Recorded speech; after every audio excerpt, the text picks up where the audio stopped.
and the power players impacting the global economy. Liz has you covered right before the closing bell. The Morning Countdown on Fox Business. Good morning, everybody.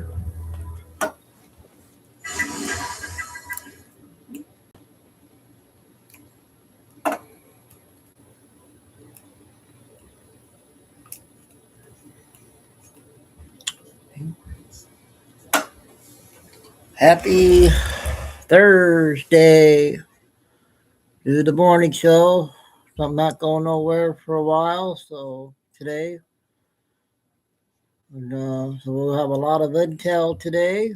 Another big show like always. February 12th?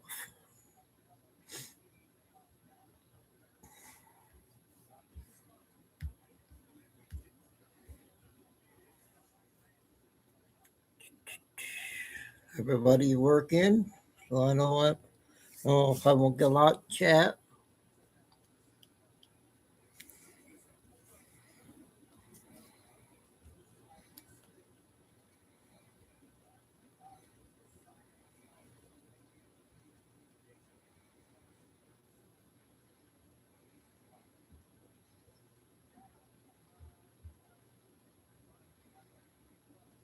So I do got an early Billy Bean out. She has an 18-minute one. And a bunch of other. I got an hour video with Trump with an interview he did yesterday, I think, or Sunday. And a couple 25-minute ones and all the short ones. And I got the clips on the people at the cemetery. I got a couple you guys will be surprised on.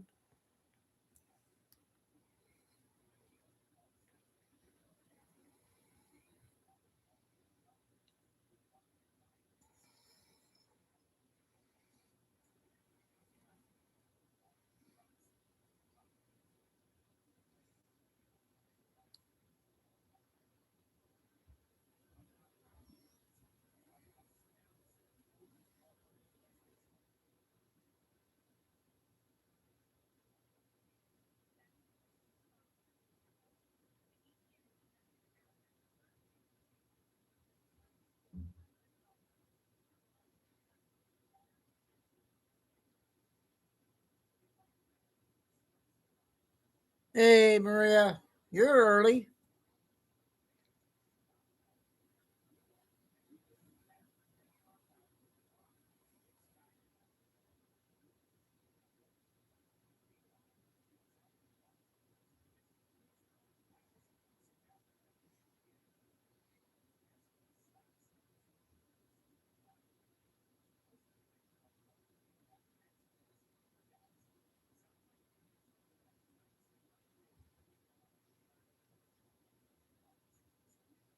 I'm trying to get everything all in order of the videos I'm playing first. Try to get all the short ones done first.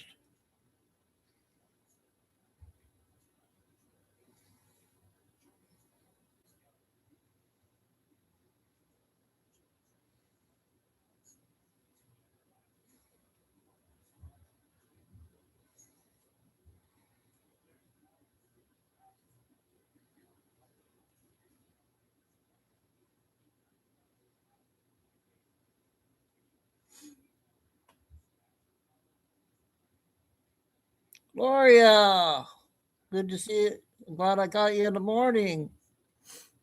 Yep, busy yesterday, so now I can get back to the routine going here on 2 shows every day.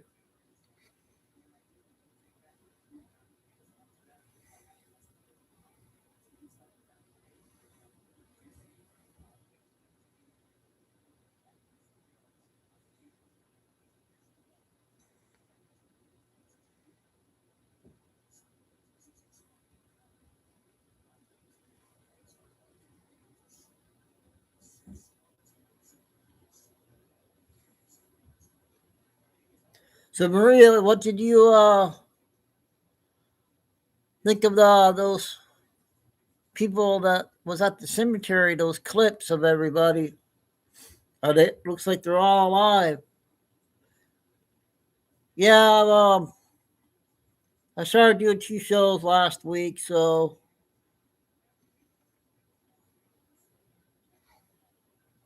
there's a lot of intel going out. Thanks, Maria.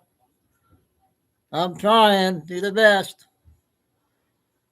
Let's get all this. At least we're getting the people back, Maria. When I got my channel back, we started off slow, but then this past month, everybody's starting to find me again.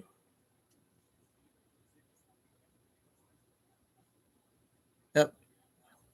Yeah, they had to go undercover, get protection service.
Okay, we're at about the 10-minute mark here, so a lot of people are at work. So they come in when I start my show. I start getting people in when I start showing the intel.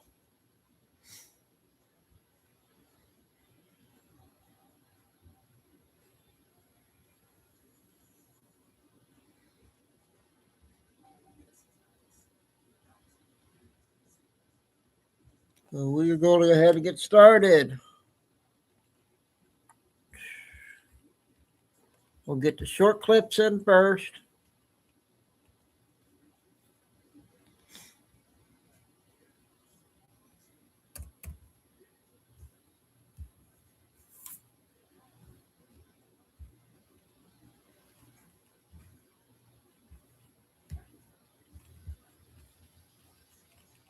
See where we're at here. So I'm going to continue on what I was showing on those clips from last night.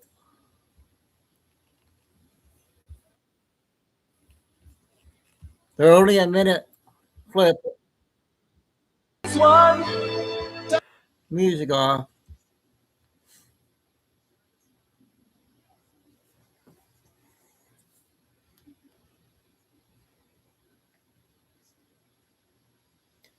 Yeah, Gloria, I got a one I played yesterday that was 10 minutes.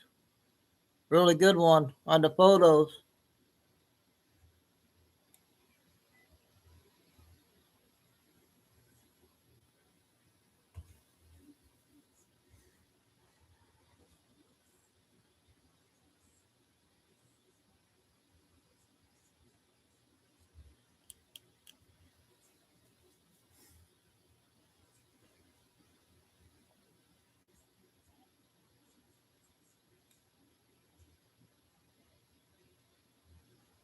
Okay. Yep. Thanks. A lot of good stuff yesterday, like always.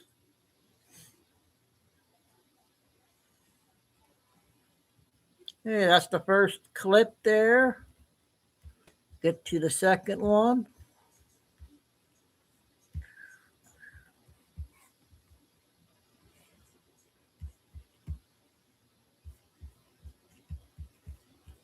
Ah, did it again. Darn it.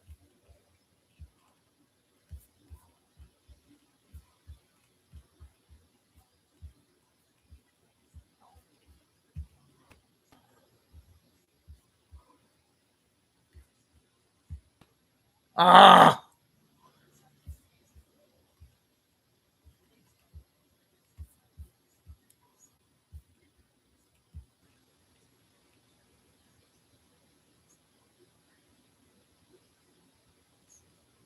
Okay, I'm back. My 5x5. When I was sliding the the tab, it got messed up.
I knew he was alive.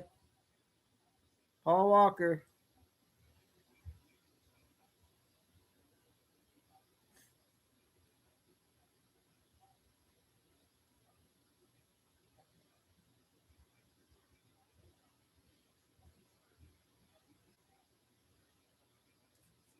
Okay, that's the another one there.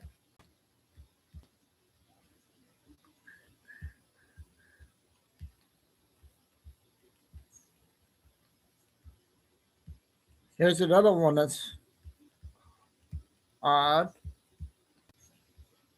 The guy from Top Gun.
Okay, I'll come back and do more later.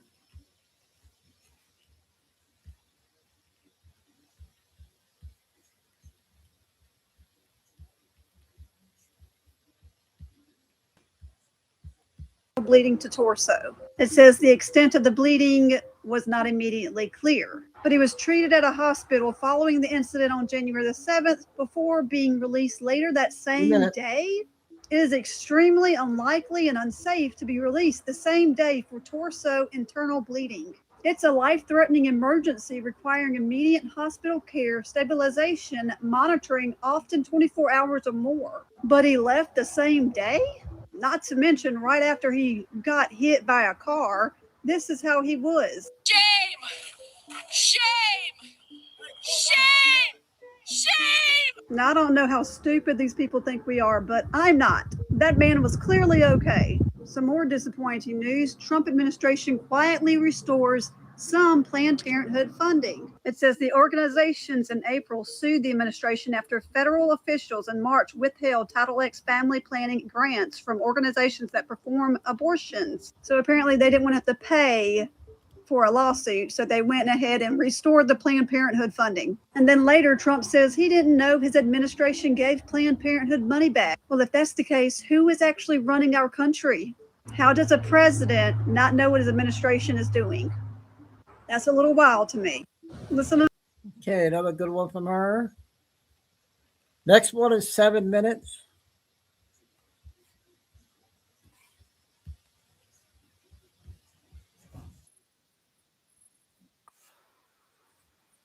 "50 years ago, it didn't exist. Today, it controls more wealth than the next 3 countries combined. Not because of smart leaders, not because of hard work, because of something nobody talks about. A geographic accident so unfair, so broken, so overpowered that any civilization starting here would have dominated the planet. And once you see what's really going on, you'll understand why no country will ever challenge America's position. Today, we're breaking down exactly how geography made America ridiculously overpowered, and why it's not even close." America's power starts with one river, the Mississippi. Most people think it's just a big river. They're wrong. The Mississippi is 3,730 kilometers of pure economic advantage. It's the longest navigable river in the world. Navigable means boats can travel the entire length without hitting obstacles. No waterfalls except one at the very top in Minneapolis. No rapids, no barriers. Just a free highway from the Gulf of Mexico deep into the continent. Compare that to Africa. Africa has the Nile and the Congo, both longer than the Mississippi, but neither is navigable. The Nile has 6 waterfalls blocking river traffic. The Congo has 32 waterfalls. This means African rivers are useless for cheap transportation. But the Mississippi is different. Ships can carry goods 3,730 kilometers inland for free. No construction costs, no maintenance costs, just water flowing naturally. And here's where it gets insane. The Mississippi isn't alone. It connects to 5 other major rivers: the Missouri, the Ohio, the Arkansas, the Tennessee, the Illinois.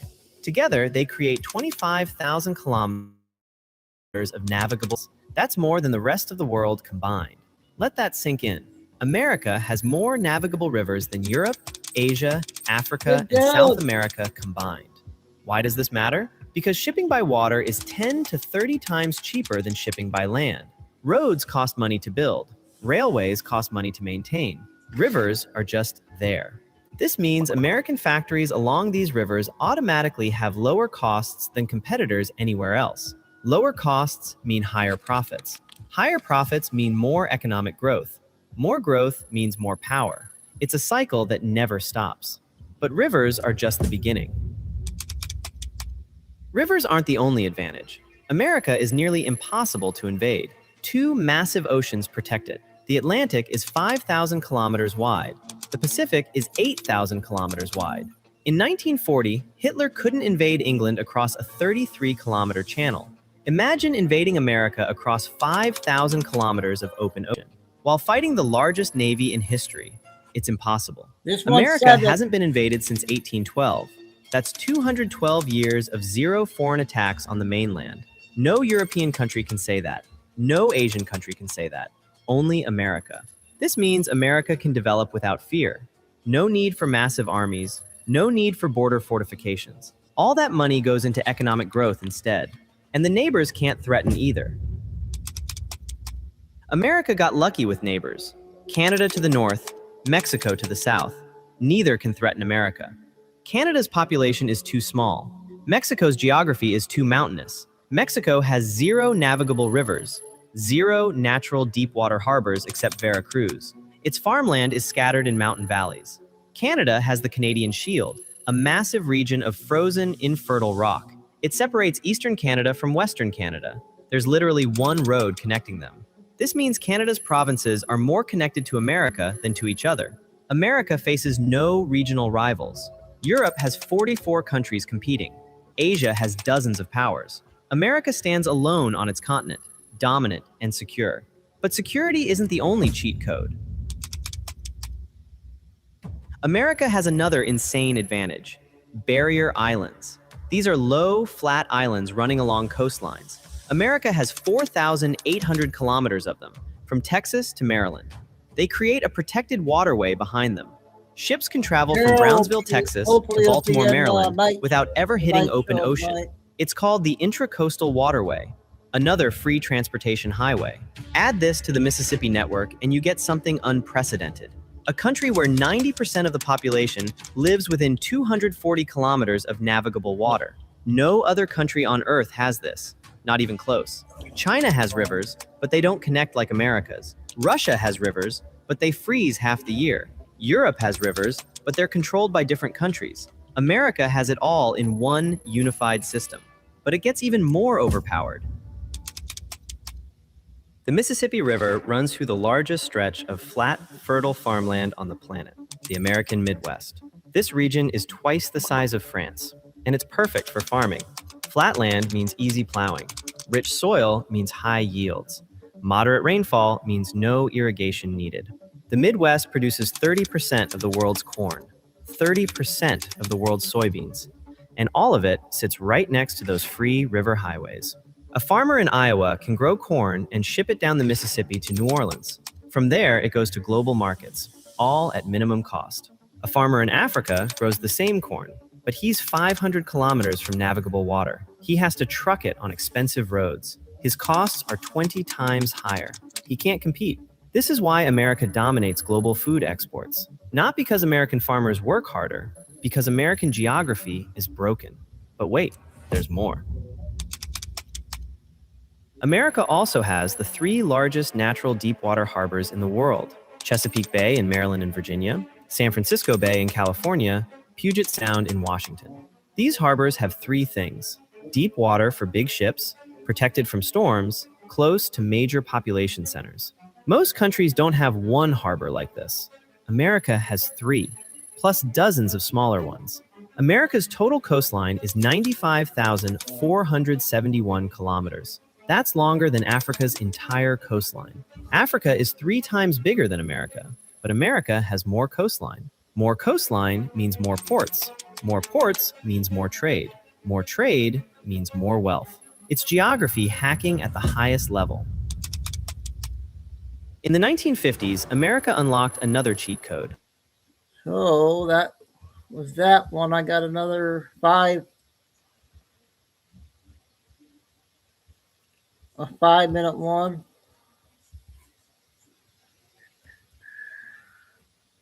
Wait, 3-minute.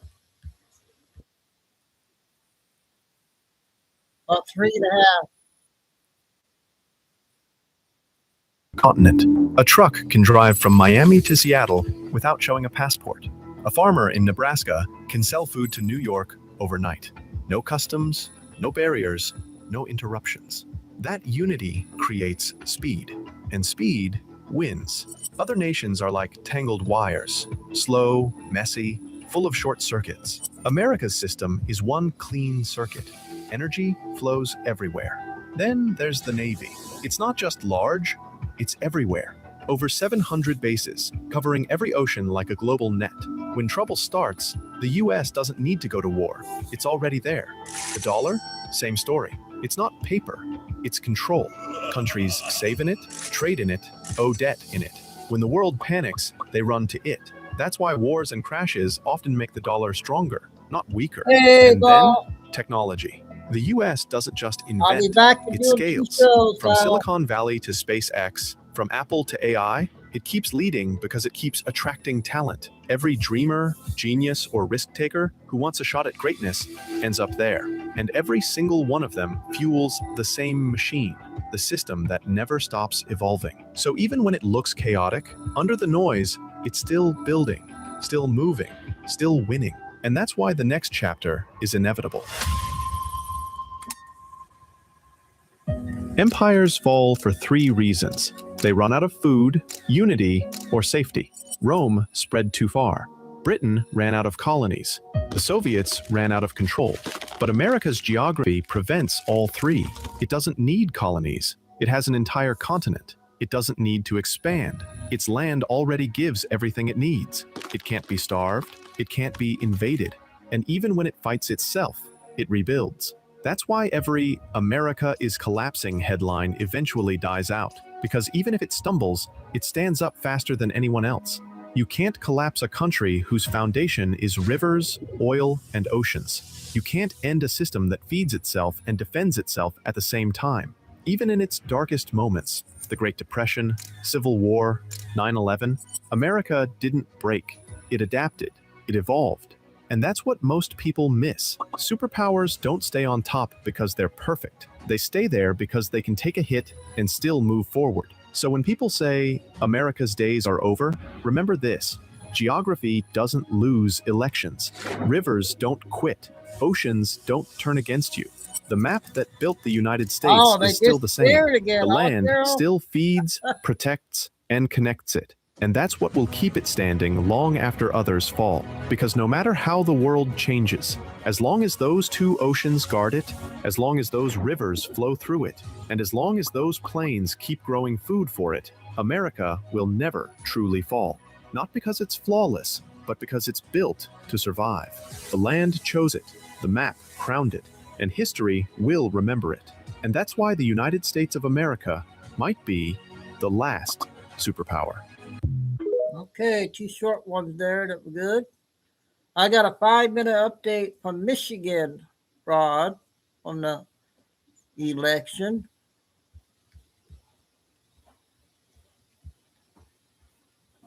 Oh, wait.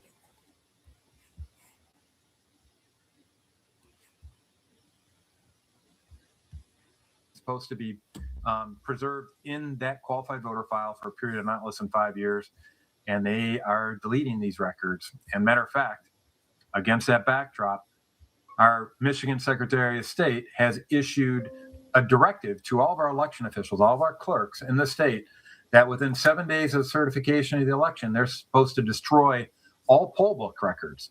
Now, just so you know, the poll book is part of the audit trail. So if you don't trust the data that's up in the state records with the qualified voter file, then the next step is you're going to go off and check into the poll book records for all the municipalities to see what they are showing as being uploaded into the state record as part of the audit trail.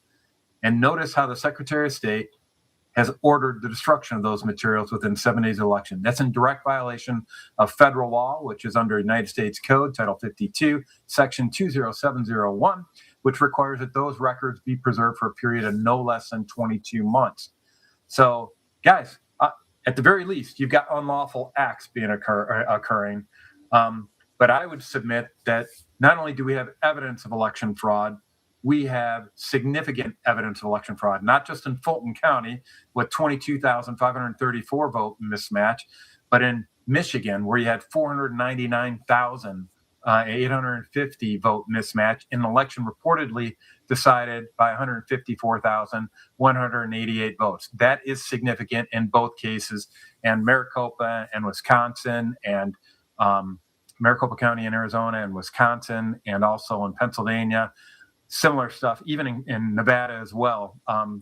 This is happening all over the place, and this should be a concern to everybody. So I just want to kind of highlight it. This is just one instance of some of the problems that we're having with the record, particularly in 2020.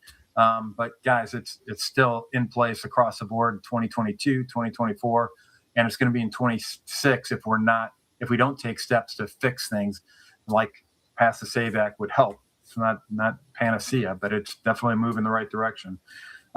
Here's an example of a broader context of some of the similarities between Fulton County and Detroit, Michigan, which is in my home county of Wayne County.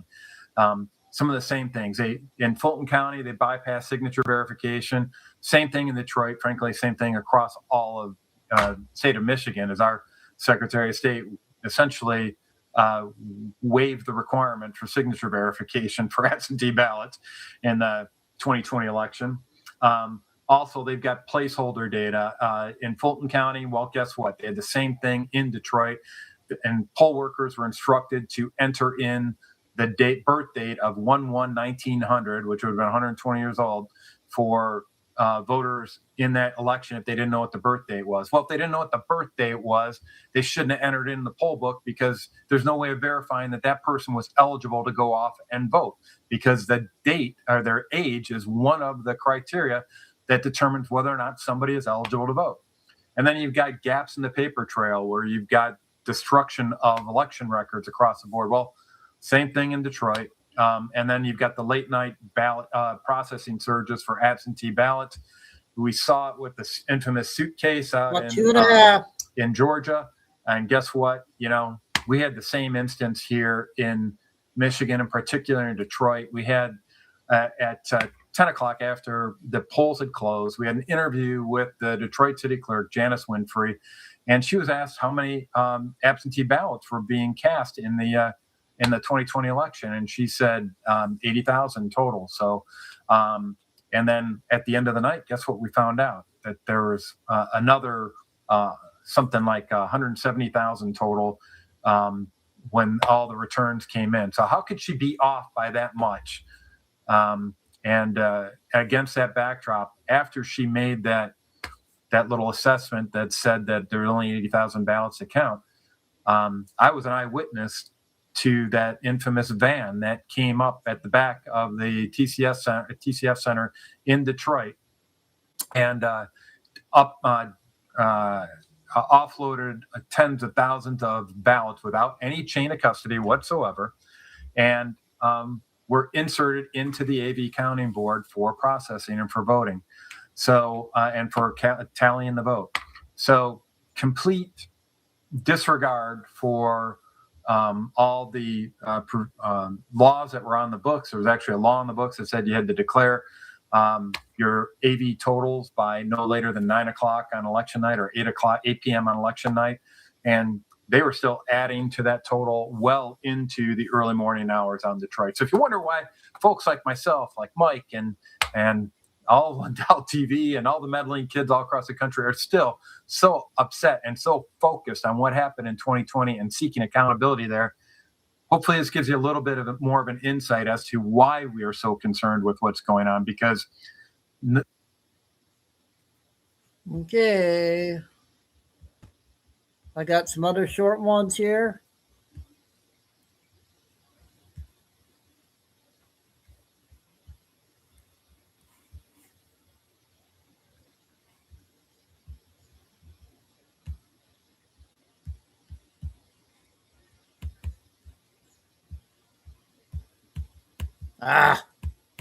Got frozen again.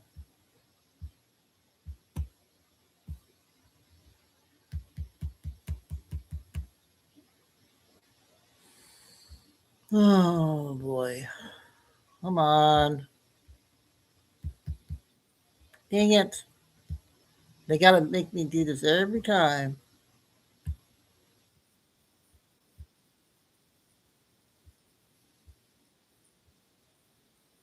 Clouds, releasing a fine mist of silver iodide. They called it cloud seeding. The goal? To make it rain. It started with Operation Bushfire. Lucy. Secret tests in Victoria and New South Wales, where weather was modified without public consent. Farmers were never told. Locals thought the skies were acting strange. And then the rain came. But not just gentle showers. Floods, landslides, livestock killed. Internal reports warned of unintended consequences. But the experiments continued. Even today, cloud seeding is used in Tasmania, Snowy Mountains, and more. Some say it's helping farmers. Others believe it's backfiring, fueling record-breaking floods across Australia in recent years. Silver iodide doesn't just fall to the ground. It's inhaled, absorbed, linked to lung irritation, soil contamination, and more. But do we get a say? No, because this isn't just weather. It's climate control. In the hands of people who never asked for your permission. Follow Acha's silence timeline for truths buried in the clouds. Comment rain is rigged if you've noticed strange weather near you. Okay, important one there. I got R&R video, but I'm going to play this one first.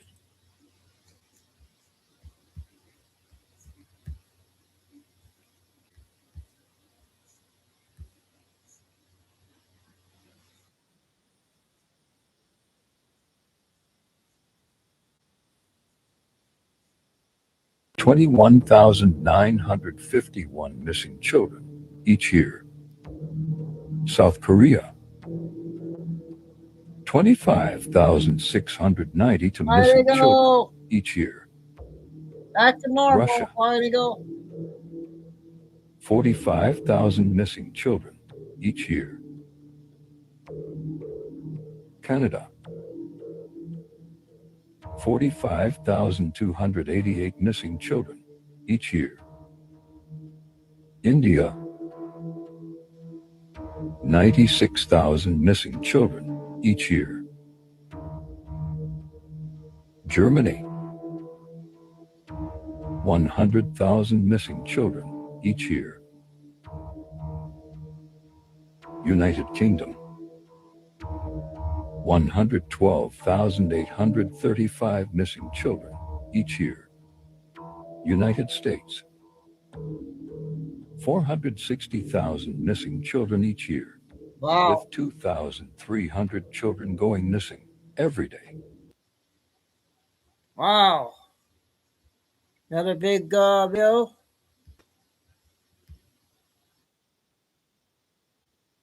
Billy Bean will be next, guys. Nazi's most classified project was known as Die Glock, the bell. Secret documents found years later reveal that the bell was a new kind of exotic energy technology that could affect time and defy gravity. In 1939, the Nazis set up a secret base in Antarctica known as New Swabia. Starting in 1945, Operation Paperclip secretly brought hundreds of Nazi scientists into America, where they were hired by the military-industrial complex. In 1946, Admiral Richard Byrd led a military expedition known as Operation High Jump to seek out Nazi base New Swabia and other Antarctica bases. On his way back to the U.S., Admiral Byrd told Chilean newspaper El Mercurio that in the event of a new war, the U.S. would be facing military craft that can fly from one pole to the other with incredible speed. In 1959, a dozen nations signed the Antarctic Treaty, making it illegal for anyone to travel south of the 60th parallel without government permission. Since then, curious videos have circulated that show what appear to be Nazi UFOs. And just last Monday, Dr. Stephen Greer introduced Antarctica whistleblower Eric Hecker. In 2010, I was selected to go down to the South Pole Station in Antarctica for an entire year by Raytheon Polar Services as an employee of a third-party contractor for the National Science Foundation. I function in a dual-role capacity as a tradesman and a firefighter. My responsibilities required me to be more informed than most of my crew and offered me complete access to the facilities. What I learned from this unique experience needs to be shared with the entire world. The technology at the South Pole Station certainly can do what it is presented as its primary purposes, and unfortunately, much more. The Ice Cube Neutrino Detector is presented as a passive listening device for the purposes of the science as presented, but I'm going to skip right through the chase, folks.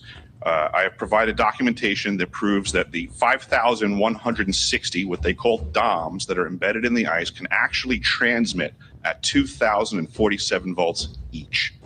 That gives us a long list of things to consider. It is effectively a multifaceted directed energy weapons platform that I will list rapidly a few things that it can do. Vehicle detection. We're learning that these off-world craft, on-world craft, ours or other nations, are also emitting neutrinos. So this makes the South Pole Station effectively an air traffic control station for this new level of equipment that nobody's discussing. In addition to the ability to detect neutrinos and the exotic vehicles, I provided documentation that shows that this is also a system for faster than light communications. In the past, Gary McKinnon has hacked NASA, found the off-world fleet, the list of captains, and it's apparent that if we have faster than light vehicles moving throughout the system, we're going to need faster than light communications. This is that facility. Unfortunately, I have other bad news. The season that I was there, 2010 to 2011, we converted from construction to operations and maintenance in both the elevated station and the detector array. Unfortunately, when they first fired it up, that was when we had the earthquakes in Christchurch, New Zealand. There's 2 incidental shots before they were able to target it correctly. This is an earthquake generating device as well. This is the weapons of war that we have to deal with now and what Raytheon's hiding. There's an ELF system at the South Pole Station that when I arrived, I was told it was off, dismantled, and completely defunct. In my work, I will rapidly just tell you, I had to figure out the circuitry for certain other repairs, and I found that this system is in fact completely energized, up and running, and being utilized with the other systems for nefarious purposes as well. The Atmospheric Research Observatory is in what we call the clean air sector.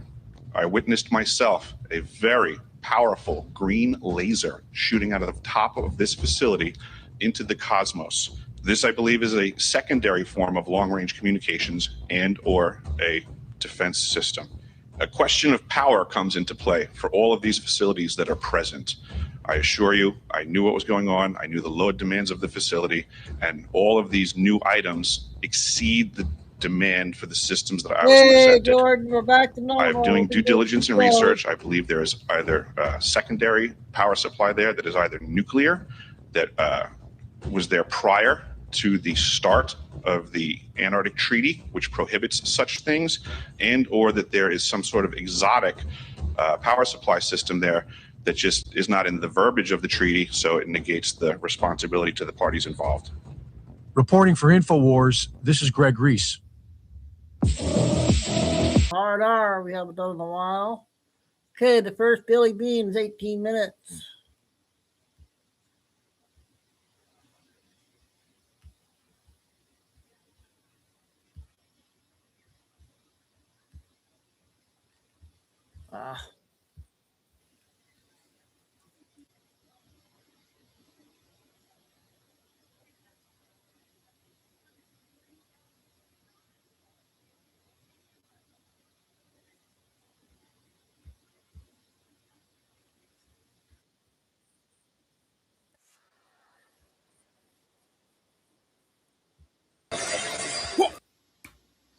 Welcome to Truth by Billy Bean. Today's date, February 12, 2026, time in Texas, about 7 a.m.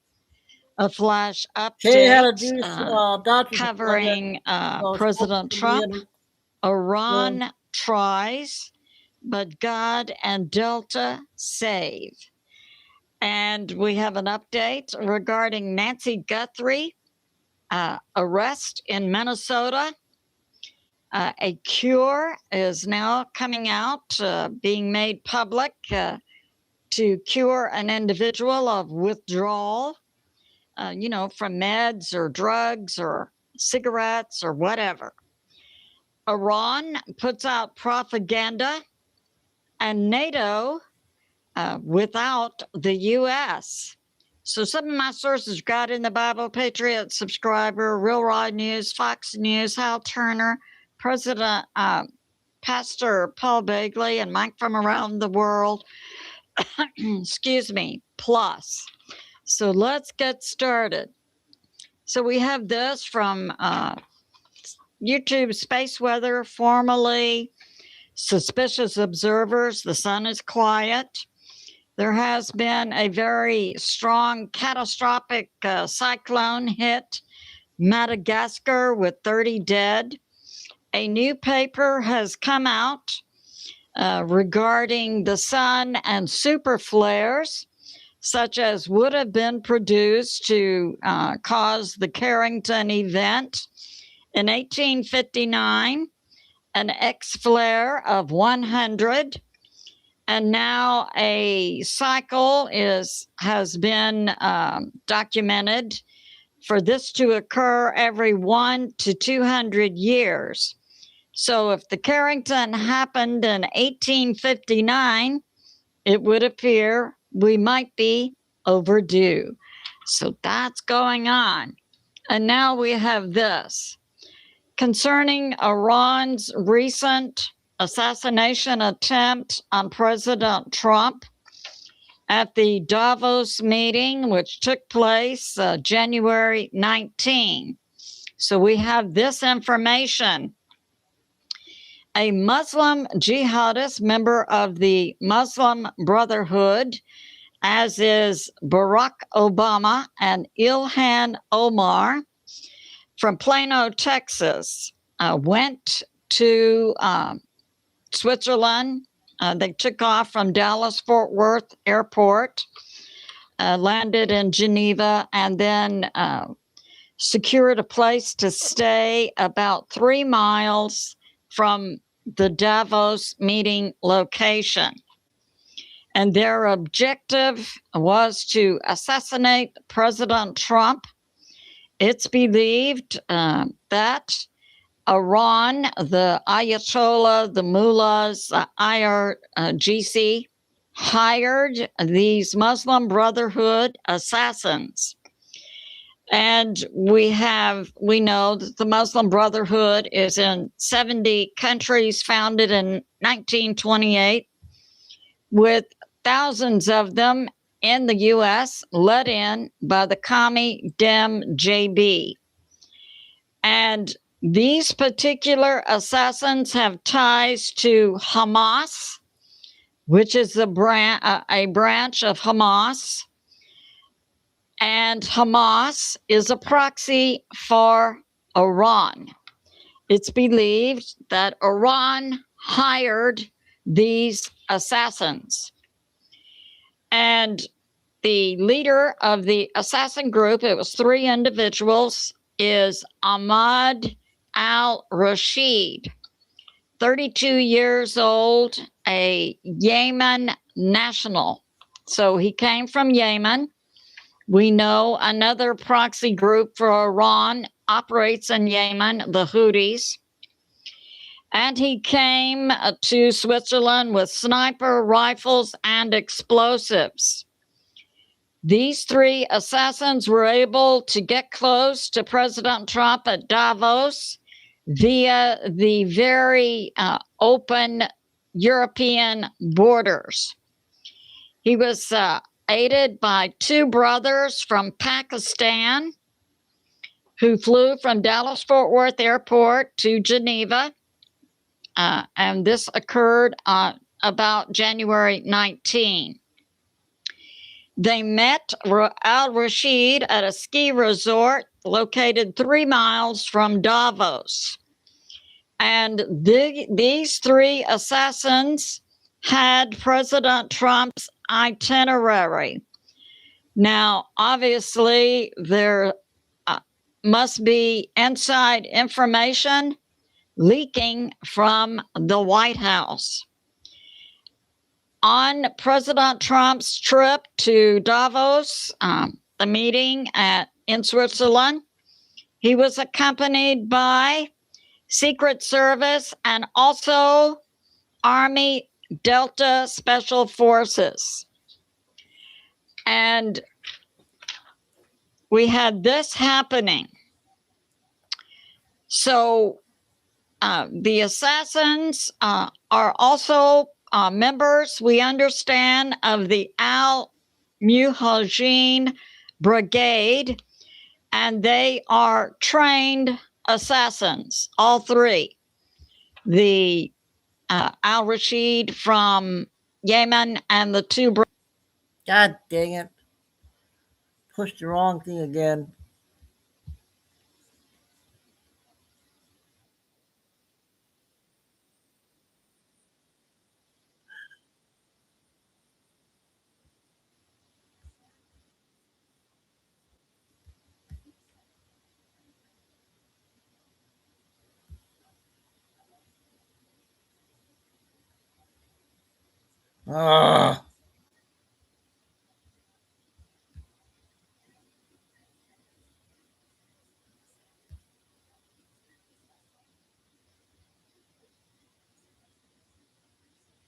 Why is this doing this?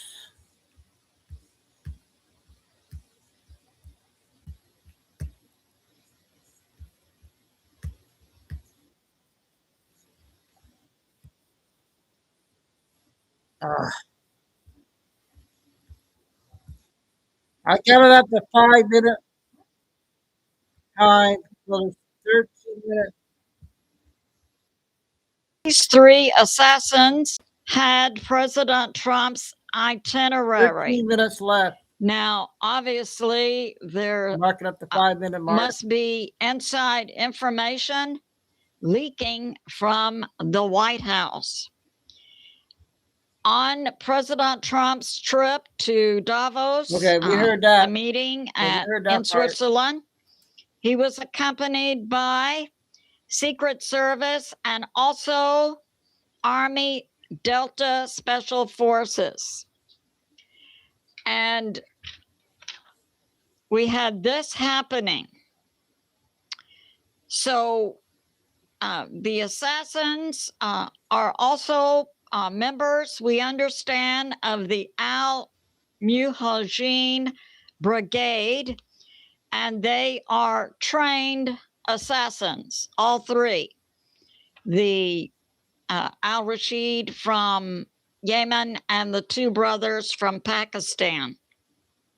And their plan was to take President Trump out, with a sniper rifle as he moved from the WEF compound to the nearby town to have dinner at a restaurant, La Martina. Al-Rashid, the sniper, positioned himself on a snowpack near the restaurant, 300 yards from the restaurant. And then the Delta Force and Al-Rashid had a sniper rifle with a Chinese scope QBU-88. And Delta then, as the limo pulled up, and the limo had inside it a lookalike for President Trump made of silicone and paper mache. President Trump never left the hotel where he was surrounded by Secret Service. Once Delta Force learned of the assassination plot. And the Pakistan brothers, so we have Al-Rashid out of Plano, Texas, and we have the Pakistan brothers carrying driver's license issued by Collin County, Texas. And then Delta took out Al-Rashid, the sniper, and then a block away, they also took out the two Pakistani brothers. So this is an example of Iran trying to assassinate President Trump. And we believe God and the Delta saved President Trump's life. So that's going on. And we have this, an update on the Nancy Guthrie case. Another message was received about 5 a.m. this morning by TMZ, came in on their email. And the individual said he could identify the kidnapper and he would do so in exchange for 1 Bitcoin, which we understand is worth about $56,000. The emailer provided a real Bitcoin account, which was verified. The individual also gave name and email address. I'm totally confident. Watch what magnesium does to your bowels. Why does grandma's tummy look pregnant? This blocks your bowels. That the FBI is all over that. We also have this update that also a few hours ago, near the home of Nancy Guthrie, The Pima County Sheriff's Office sent out a forensic team, and they were going up and down the street near Nancy's house and taking pictures. It's believed that some article of clothing may have been found that was discarded by the kidnapper. And we know that even inside gloves, the FBI can get fingerprints. So that's going on. We pray for the safe return of Nancy. And we have this. In Minnesota, Stephen Gardner reports, there have been hundreds of arrests of the commie paid agitators, 158 arrests, and they face violations such as conspiracy and also disrupting a church service.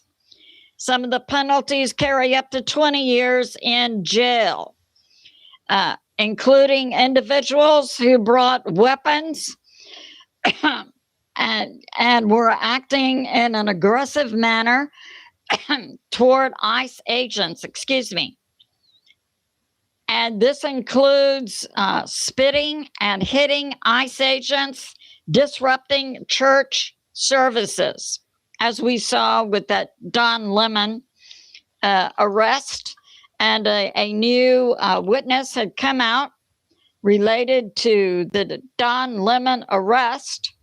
And the witness said that Don Lemon was outside the church discussing the plan to go into the church to disrupt the services.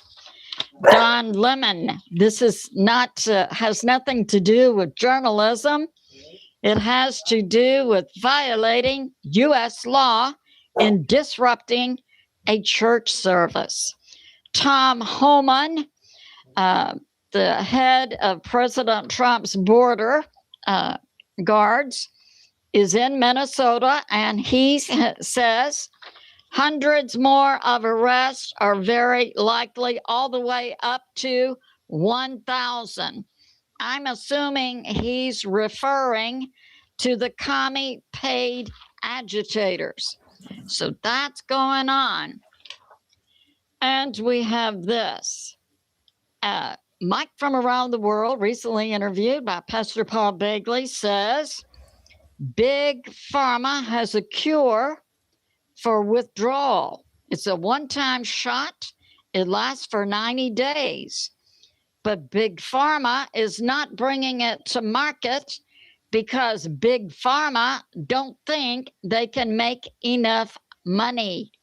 So I got this to say, President Trump, I'm totally confident you can persuade Big Pharma to make that shot available to the public. Mike says it instantly stops withdrawal and lasts up to 90 days.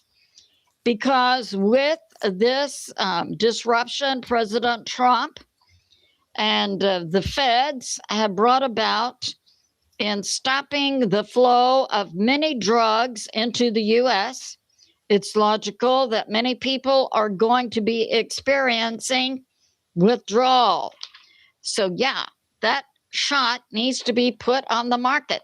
And hey, it would be good for cigarettes, too, as well as people who become addicted to medications. And we have this,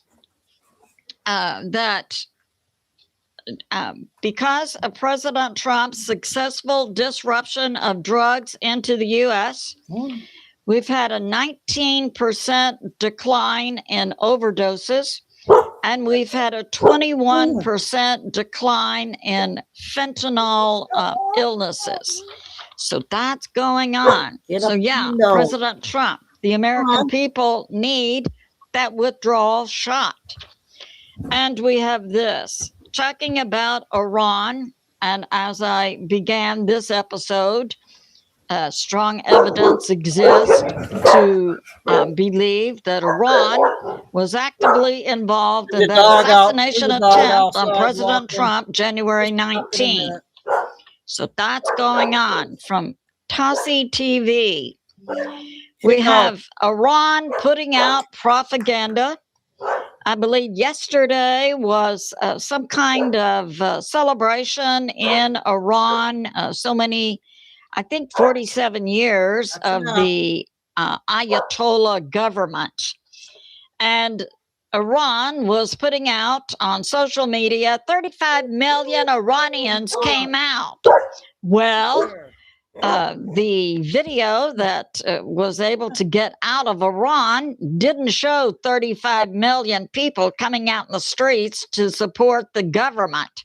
It was more like, together, we are strong. Corewell Health. We can. Introducing Virtual Up from Nespresso. Your coffee, your way. maybe 1 or 200. 3 minutes. No doubt related to the Iranian government. And it's believed Iran has a population of 90 million and only 5% support the current government. And that Iran is using previous year and going back 2 to 3 years videos to show Iranian people of the streets. But it didn't happen yesterday. And we have this. So also yesterday, we had Russia doing something not previously seen before by the U.S. military, putting out nuclear radio signals, 23 from like midnight to noon yesterday. New York Prepper also reports there was also yesterday a flurry of Skymaster U.S. military nuclear signals on their radio system. So something appeared to be going on yesterday. And we have this. Now, I know that several sources are putting out that 2 additional carrier strike groups, the Nimitz and the Bush, are going toward the Middle East. Well, actually, I reported on that last week. Those carrier strike groups left last week. So that's going on. And we have this. Fox. Okay. So NATO is having an exercise. And they have 10,000 troops, and they have planes and Navy ships and paratroopers, and they're based. Some of the troops came from Spain, Italy, Turkey. I'm sure France was likely in there. And they were doing an exercise in Germany. And the commander gave a TV report this morning saying, yes, these 10,000 troops and ships and planes are ready to move when we receive the political order. And these NATO military come from 19 countries, all except the U.S.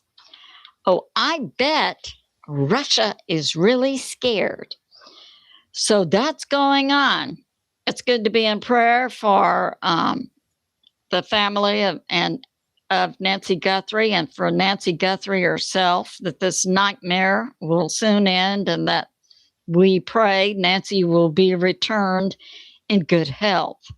And it's also good to pray for America, President Trump, the U.S. military, and world peace. I love you, and I'll see you soon. Okay, that's the first Billy Bean for today. So, beginning of the show, everybody, I did all those clips again from the cemetery. I'm going to play a couple more. And then, what I got next?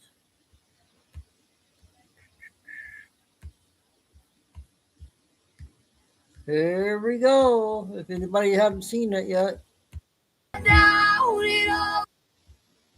Charlie Kirk.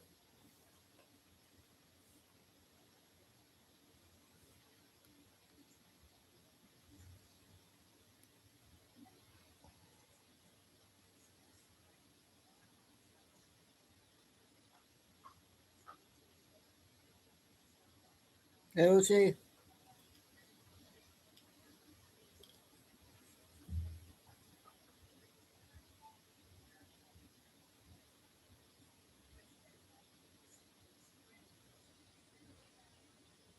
I didn't see the Charlie Kirk on the first one, so this is a second video with Ozzy Osbourne. There's Kobe.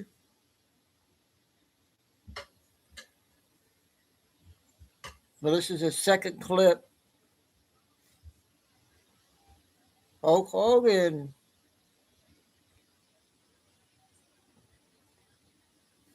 Get up there. So that was another big one. Here's the other next one here.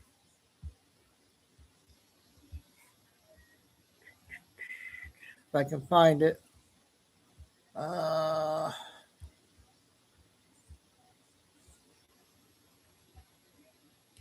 let's do this one, minute 40 seconds.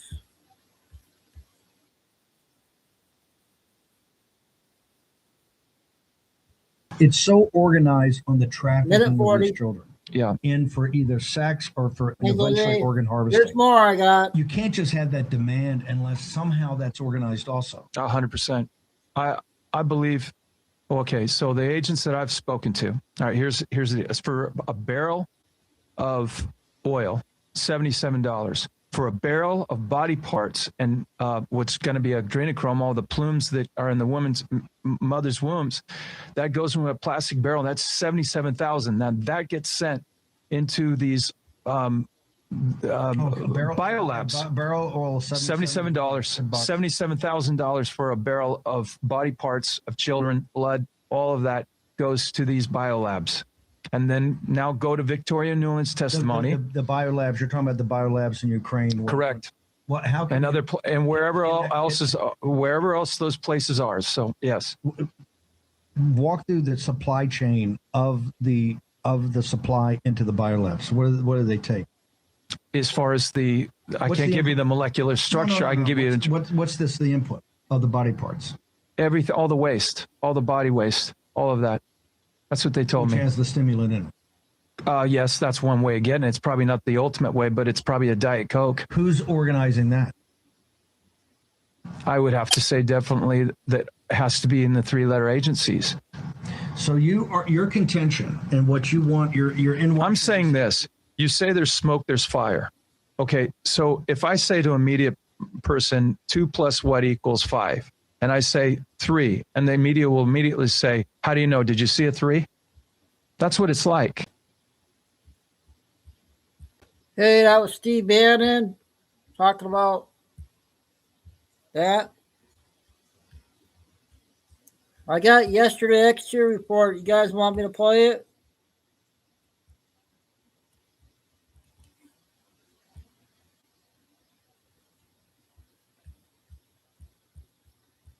I did it again. Ah.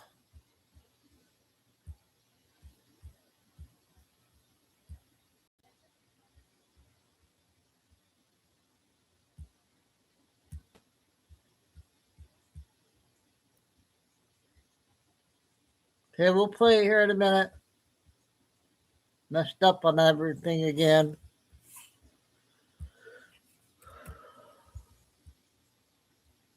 Oh.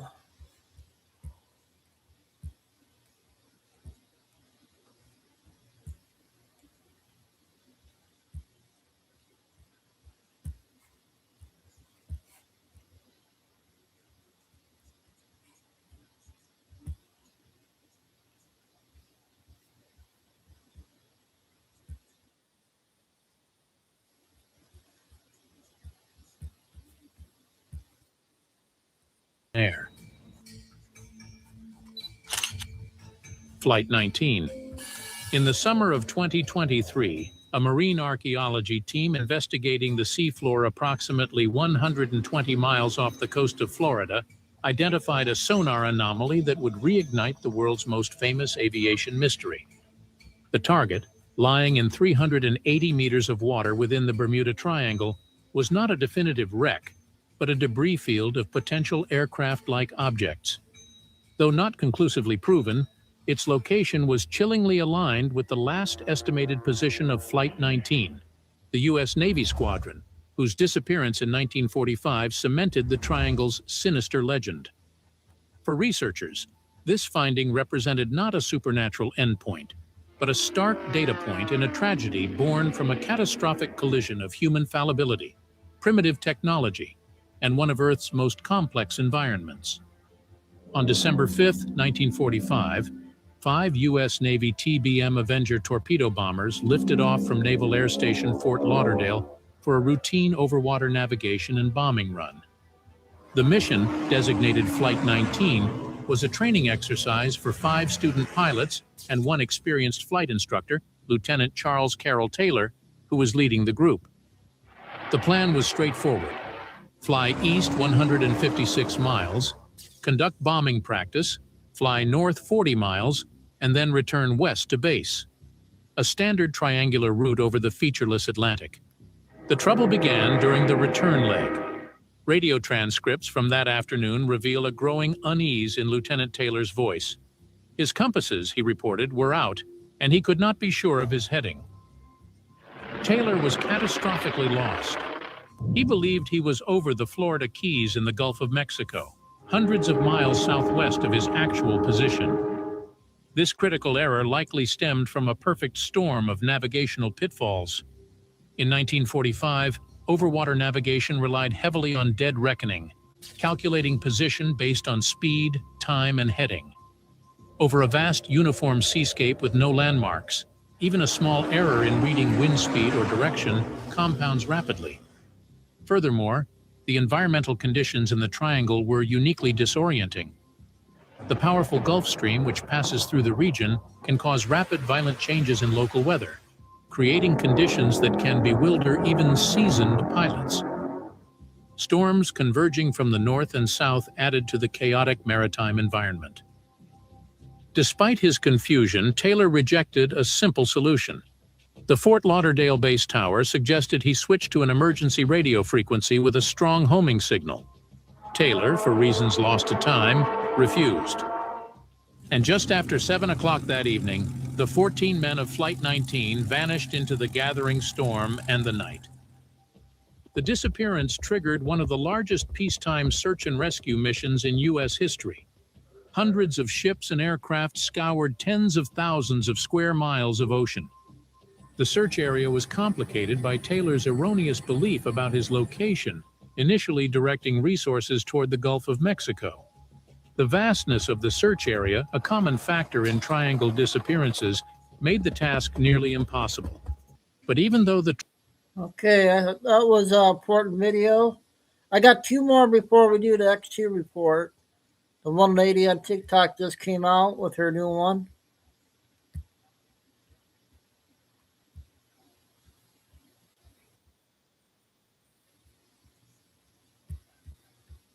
Lucy? But hey, it is what it is. This is what conservatives are thinking. Epstein victims. You guys say that you were on the island and all these things happened to you, right? Absolutely horrific. But you won't name the men that did it. You're waiting on the courts to do that for you. Why? Don't come out and say, we're scared something to happen to us. Your asses is at every hearing. You're at every podium. You're out there screaming that you were a victim. And you also got a payout. It is time for you guys to speak up. Now, if you are such survivors that you can show up at all these hearings and you can be seen nationwide all over the television, you're brave enough to say who or who did not do this to you. Also, unless I'm wrong, because I have been wrong before several times, I can't find one document, not one, where you guys I'm not sure how told long the investigators that they were having fetus snacks and embryo sandwiches. None of that's been mentioned by y'all. Why is that?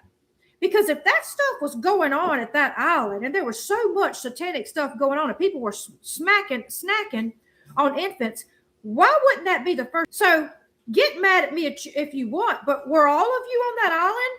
Were all of you there? Or were the whole, we're snacking on this, is that just a bunch of bullshit? Okay. Not everybody that's in the Epstein files was doing horrific stuff. For all of you that have the IQ of a fucking lizard, Bruce Willis is mentioned. All these people are mentioned because Epstein either talked to them, advised them financially, went to a party with them. That doesn't mean that Bruce Willis was snacking on a drumstick of a damn 2-year-old. The stuff that y'all are coming out with is absolutely fucking insane. Use the common sense in your brain. Back to normal. Now, here's my other question. Ghislaine, or whatever her name is sitting up in prison. Go waterboard that motherfucker and find out what went on. Get the names from her. Why is Ghislaine sitting in prison and not opening her mouth? What's she afraid of? Somebody's going to come after her too? Why is the government not taking this bitch to a dark room somewhere, fucking waterboarding her ass and finding out what the hell happened? I don't know why. Why is Pam Bondi not sit and talk with the victims? I don't know why.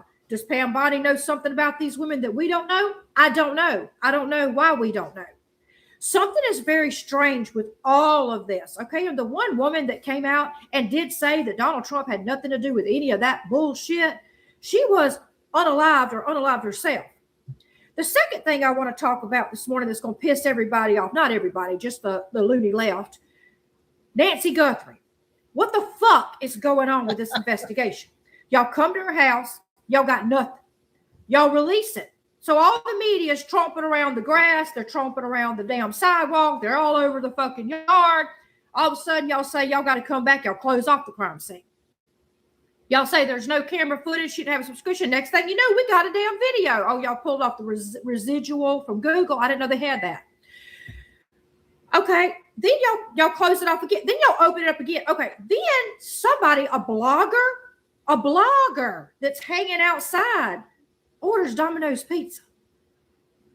The scene is so secure that the Domino's guy comes up to the front door, stomping all over the blood splatter to deliver pizza. The cops gave a stern warning after that. Don't be having food delivered here. Go get your own food. Now, they're searching the woods around the house. They've searched the septic tank. They've searched this person's house. They've searched that person's house. They're back at the house now. Now they put a tent around the bloodstains. Wow! You already got footprints from Domino's all over it. You got every damn media person out there. You got their DNA all over the place. What the fuck is really going on with this case? Huh? What's happening? You know, we didn't even talk about the 3 Doors Down guy dying of cancer. One of the best singers in the whole fucking world gone. We're not talking about the fact that Michael Jackson's in those files for protecting children. Like I said, this whole time I've supported that man. I've supported him when it came out. I knew he didn't do that shit, okay? Now they found a glove. So if the glove doesn't fit, you must have quit. You know what? We've got so much damn conspiracy going on with this world. You know, we all know Marilyn Monroe. We all know what happened to her. Nothing ever happened to the people that did it, though. And everybody was in on it. The coroner, everybody. We all know what happened to JFK. Nothing ever came out of that. We living in a fucking movie, guys. Hey, guys, going to talk. So the people that I haven't noticed with her, we started following her about a month ago. And she uses profanity, but in a good way. She uses it and everything, but she's one of the good ones. Every time she gets out, I save it, her video. Okay, Flying Eagle, the next one's 10 minutes. I'm not sure if we played this one or not.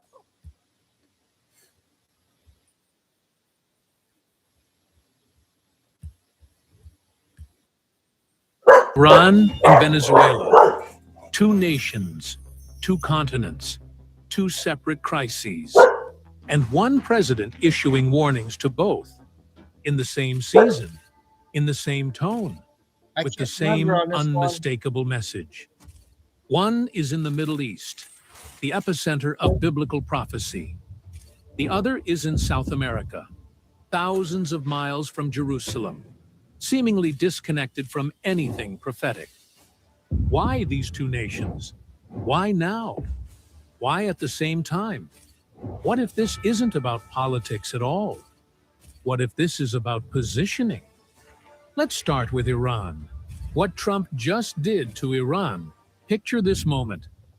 I need you to understand the context before we examine what Trump actually did. because the context is what makes this action so significant prophetically. Iran is already under unprecedented pressure. Their economy isn't just struggling, it's in free fall. The Iranian rial has lost nearly 40% of its value. Guys? Did we play this? Inflation has made basic goods unaffordable for ordinary citizens. Shopkeepers in Tehran's Grand Bazaar, the merchants who have kept the Iranian economy moving for generations, closed their stalls and walked into the streets in protest. And it didn't stop there. Within days, protests erupted in 27 different cities across Iran. Students joined, truckers joined, bus drivers, factory workers. This wasn't one group with one grievance. This was a nation fracturing from the inside out. But here's what made the regime's situation even more desperate. And this connects directly to what Trump did. And it's going to become essential when we examine the birth pang pattern and see how all of this fits together. Iran had just emerged from a 12-day military confrontation with Israel. Iranian forces and proxies had been hit hard. The regime that projects strength throughout the Middle East was suddenly looking vulnerable, both externally on the battlefield and internally in the streets. The regime was cornered, pressured from outside, crumbling from within. And that's when President Trump issued a warning that sent shockwaves around the world. Just before 3 a.m. Eastern Time, while most of America was asleep, Trump posted a direct message to Iran's leadership. And the language was unlike anything we typically see in diplomatic communications.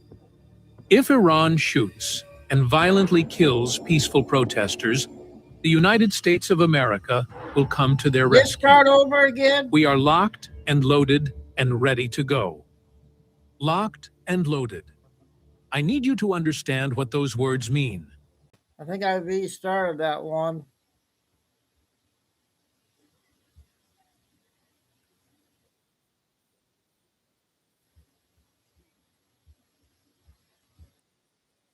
Exactly what we're seeing applied right now to Iran and to Venezuela. But wait, Venezuela? What does a South American nation have to do with biblical prophecy? Why should we care about a country nowhere near Israel? That's what we need to examine next, because Venezuela's role is more significant than most people realize. And it's going to connect directly to everything we've discussed about Iran. Scene 5. Venezuela, the oil gatekeeper in the Western Hemisphere. Here's why Venezuela matters, and this is going to become absolutely crucial when we see what Trump just did in Scene 6, and essential for understanding the pattern the prophet saw in Scene 7. Venezuela sits on one of the largest proven oil reserves in the entire world. Some estimates put it as the largest. More oil than Saudi Arabia, more than Iran, more than Russia.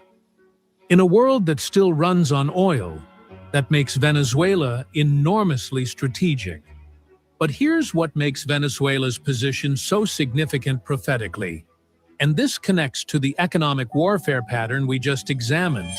And it's going to become even more important when we see why this is happening now. The Venezuelan regime has cultivated relationships with Iran. Yes, the same Iran we just discussed. The same Persia named in Ezekiel 38. But here's what's truly significant. And this is going to become essential when we see what Trump just did. And it connects directly to the Revelation 18 themes we examined earlier. Venezuela represents economic leverage in the Western Hemisphere for nations hostile to Israel and her allies. Think about what that means. A nation thousands of miles from Jerusalem, with no direct military threat to Israel, can still strengthen the economic position of Israel's enemies. Oil money flowing to Iran. Sanctions relief through back channels, economic partnerships that undermine Western pressure. The biblical principle holds, nations far from Israel still affect her fate. Just as Trump issued warnings to Iran, he's applied pressure to Venezuela. Sanctions. I've been confused on this, on these parts. So we'll stop this one. I got some new ones here before we get the X2 report.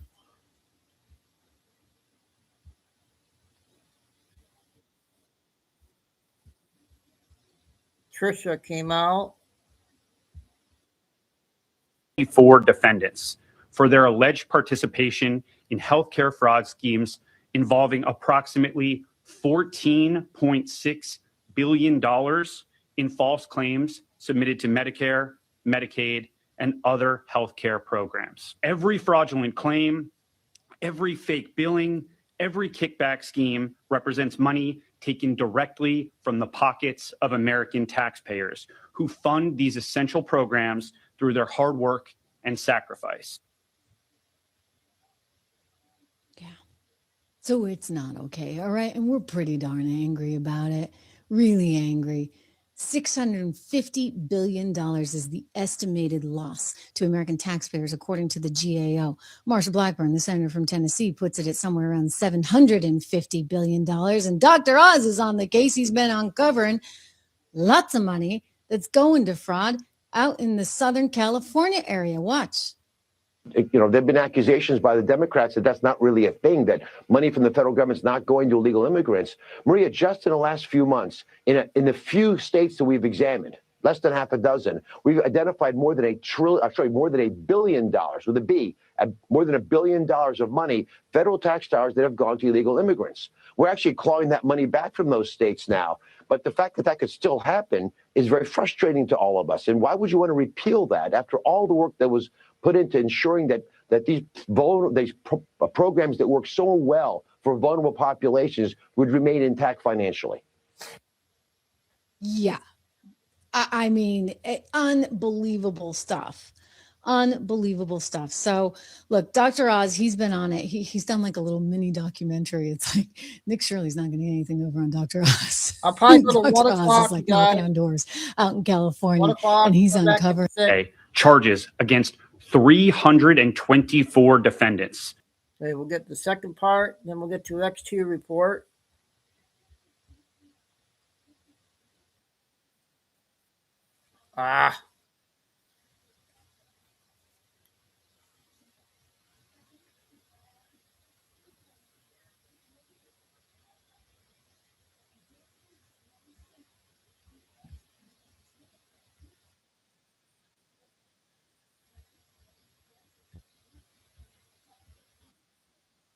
Pandemic era loans. Those loans haven't been paid back, but this is just the tip of the iceberg. Today, the SBA is announcing we're suspending 112,000 California borrowers who took potentially upwards of $9 billion. We're going to continue to work with our federal partners to ensure accountability for COVID era fraud that the Biden administration tried to sweep under the rug. And just like Minnesota, California is another state whose socialist welfare policies have invited fraud.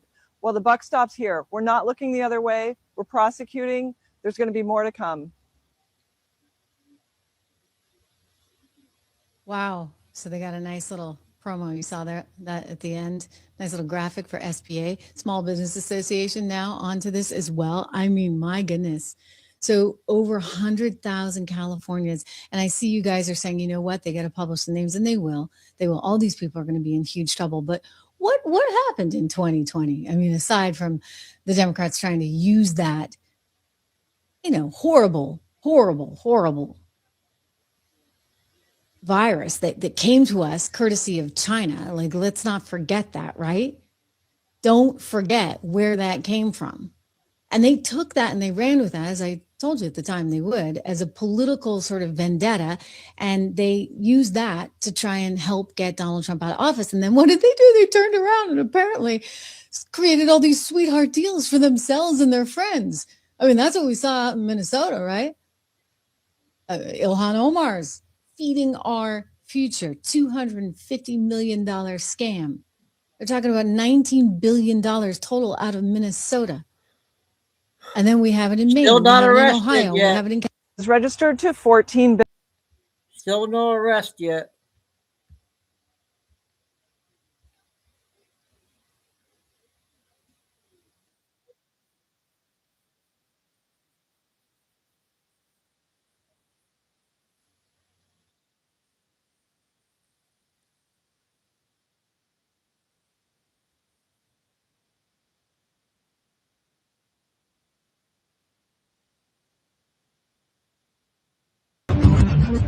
this is 30 minutes ago.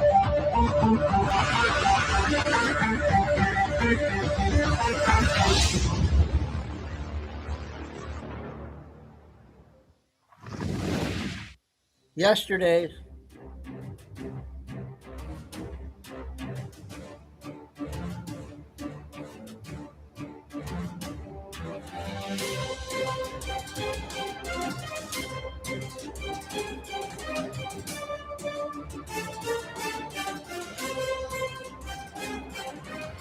Hi, and welcome. You're listening to the X22 Report. My name is Dave, and this episode 3838 AM. Today's date is February 11th, 2026, and the title of the episode is Trump Talks About Paying Back the Debt. Economic enslavement is coming to an end. The problem, you never know the full story until after it's too late. And here's the brutal truth. You can't protect yourself after. You have to be ready now. All this uncertainty, the chaos, the warning signs, maybe it's nothing. Maybe it's just noise. Maybe it's just the beginning of something bigger. Nobody knows for sure, but waiting to find out, that's how people get hurt. Physical gold and silver aren't just investments. They're preparation. They're the foundation of real protection. My friends at Noble Gold Investments have been helping Americans protect themselves for nearly a decade. No pressure, no games, just proven insight when it matters most. Look, you're either prepared or you're not. Which one will you be when everything changes overnight? Visit x22gold.com to receive your free wealth protection kit. That is x22gold.com. And remember, the prepared don't panic, or just click the link in the description. And remember, past performance may not be indicative of future results. Investing in precious metals involves risk. Consult your financial advisor before making investment decisions. Let's get right into the economic collapse financial news. Now, the deep state, the corrupt politicians, the private central bank, the World Economic Forum, you can see as of right now, everything is changing. And yes, we're going through a period of time where you're going to see ups and downs. The numbers aren't going to make sense because what are we doing right now? We're transitioning from a central bank system into a people system. Trump is building the parallel economic system, moving all the pieces around and bringing us to a system that benefits the people. Now, again, you have to remember everything that's structured in this country was structured for what? It was structured for the central bank system. Trump now is dismantling all of that. And as you dismantle it, yes, you're going to see interruptions. Yes, you're going to see countries are going to have pretty much tough times. You're going to see certain things occur because you have to remember the system was not set up to be moved. The system was set up to follow the path of the central bank system, and then they wanted it to crash. Trump now is basically taking it apart piece by piece, and he's talking about paying back the debt. He's talking about removing us from economic enslavement. And when I say economic enslavement, all we got to do is go back to the time of Pharaoh, and that pretty much explains it all. Because going back to that period of time, the people back then were enslaved, and any earnings that they were receiving, the Pharaoh took 20%. Think about that for a second. And you could see at this point in time, this is exactly what's happening now. They just found a more sophisticated way of doing it where the people wouldn't recognize it. The people wouldn't complain. The people would just go along their business. Slowly but surely, this is what they did. They enslaved the people in their central bank system because you have to remember, it is their system. It's the Federal Reserve, which is the central bank system. They set it up. It's their currency. They control the entire economic system. That was their goal from the very, very beginning. In the very beginning, they controlled the creation of currency. But as time went on, they wanted more and more control. So they took over the country. They got us off the gold standard. They're able to take control of the interest rates. Remember, the interest rates, the market controlled that. But now the central bank wanted control. So this way they can control what the economy was going to do. They took control of the stock market. And Trump is pretty much letting everyone know we need to go back to a time where good news makes the market go up and bad news makes the market go down. And once again, you could see now he's about to change everything. And the deep state, the central bankers, they'll try to stop him. But in the end, it's all going to fail because Trump is gaining more and more power with his new system. And you can see as the United States gains power, as his tariff system gains power, what's happening? Other countries are having a very difficult time. And you have to remember China, that was supposed to be the center of the new economic system. And now China is having a tough time because what has Trump done? He's moved everything around. The Kobisi letter on X put this out and said, China consumer confidence has completely collapsed. China's consumer confidence index is down to approximately 90 points, near the lowest level on record. The index plunged approximately 40 points between 2021 and 2022 and has remained at extremely pessimistic levels over the last 4 years. Before that drop, the index never consistently fell below 100, even during the 2008 financial crisis. This comes as China has experienced one of the largest housing bubble bursts in modern history. As a result, home sales by floor area in China are now minus 50% below 2021 levels. Chinese consumers need help. Plus, think about the pressure that Trump is putting on China, especially with the tariffs, closing the loopholes and making deals with them, which they probably never wanted in the first place. So you could see there's a lot of pressure on China, on the next financial system, the financial control of the world. And you can see Trump now is shifting everything away from that. And this is not just happening in China, but it's happening out in Europe. It's happening out in Canada. And you have to remember, going back all the way back to President Trump's first term, he wanted to get rid of NAFTA, but all he could do because of what was put into NAFTA was restructure it. And he called it the USMCA. And he put certain things in the USMCA, which will allow him later on to get rid of it. He's thinking 5 to 10 steps ahead of everyone else. And if you look at what Canada is doing right now, they're falling right into the trap. And Trump has let everyone know that, yes, he would like to get rid of the USMCA. We'll be talking about that in just a sec. But you can see the Ds, they're very, very upset and panicked because Trump now is basically getting rid of the entire Green New scam, getting rid of the ridiculous global warming, climate change agenda. And you can see the Ds are having a very difficult time with this. New York Times put this out and said, Trump allies near a total victory in wiping out U.S. climate regulation. Chuck Schumer responded to this and said, this announcement is a corrupt giveaway to big oil that will endanger our children and grandchildren, plain and simple. Really, you don't think the solar panels, the windmills that don't work, you don't think that was going to endanger the children? You don't think it was going to endanger the entire country because we won't be able to manufacture anything? Yeah, I think it's the opposite way right here. And of course, they're trying to use fear and these ridiculous studies that they put out to convince you that oil is bad. But again, you could see what Germany's going through. They decided to get rid of the oil, the gas, the nuclear energy, the coal, and they went to wind, and now they're having a very difficult time. Manufacturers are leaving the country, and they don't have power. Electricity costs are going through the roof. Same thing in Spain. Same thing in California. But Citadel Publius responded to Chuck Schumer, and he said the following: Chuck, you lying commie. Some facts. Anthropogenic climate change is a neo-Marxist hoax designed to seize control of the economy from ordinary Americans. The corrupt giveaway was the EV, wind, solar subsidies, and tax breaks that you Democrats invented. Wind and solar are among the least efficient and most problematic of all energy sources. Out here in the free territories, your wind farm abominations have destroyed our beautiful vistas and wreaked havoc with our wildlife. Petroleum is the richest and most efficient source of distributed energy mankind has ever known. Lower petroleum costs are fundamental to a growing economy and generalized prosperity. Why do you oppose allowing ordinary Americans to reap the benefits of prosperity? If you really cared about cutting petroleum use, you would be doing everything you can to foster more and more safe, clean, and powerful nuclear energy sources. You are a lying neo-Marxist clown. You don't actually care about the environment or American prosperity. All you really care about is power, and controlling what energy Americans are allowed to have is the ultimate expression of control of power. You filth, get lost. Ears ringing, this means you're losing your memories every month. So if you're suffering from tinnitus, I'm going to tell you a secret that Big Pharma doesn't want you to know. A brilliant team of neurologists, ENTs, and medical researchers gathered in a Houston, Texas laboratory to research the origin of ringing ears. After countless brain scans on more than 40,000 test subjects, this team made a shocking discovery that changes everything we know about ear ringing. This team observed a little-known area of the brain responsible for decoding sounds. They discovered that every single brain with tinnitus had this buzzing of activity in their temporal lobe. It was like their brains were on overdrive, trying to decode sounds. This proves that tinnitus is actually rooted in the brain and not just an ear disease, despite that being the belief in the industry for several decades. These same researchers discovered a way to calm the temporal lobe area and put an end to the tinnitus nightmare for good. An all-natural brain tincture that NASA astronauts use to silence their ear ringing in just 2 minutes. And the results have been incredible. It's been a huge breakthrough, with over 60,000 people reported eliminating their ear ringing the very first week. And it doesn't matter how old you are or how long you've had tinnitus, it works for everybody.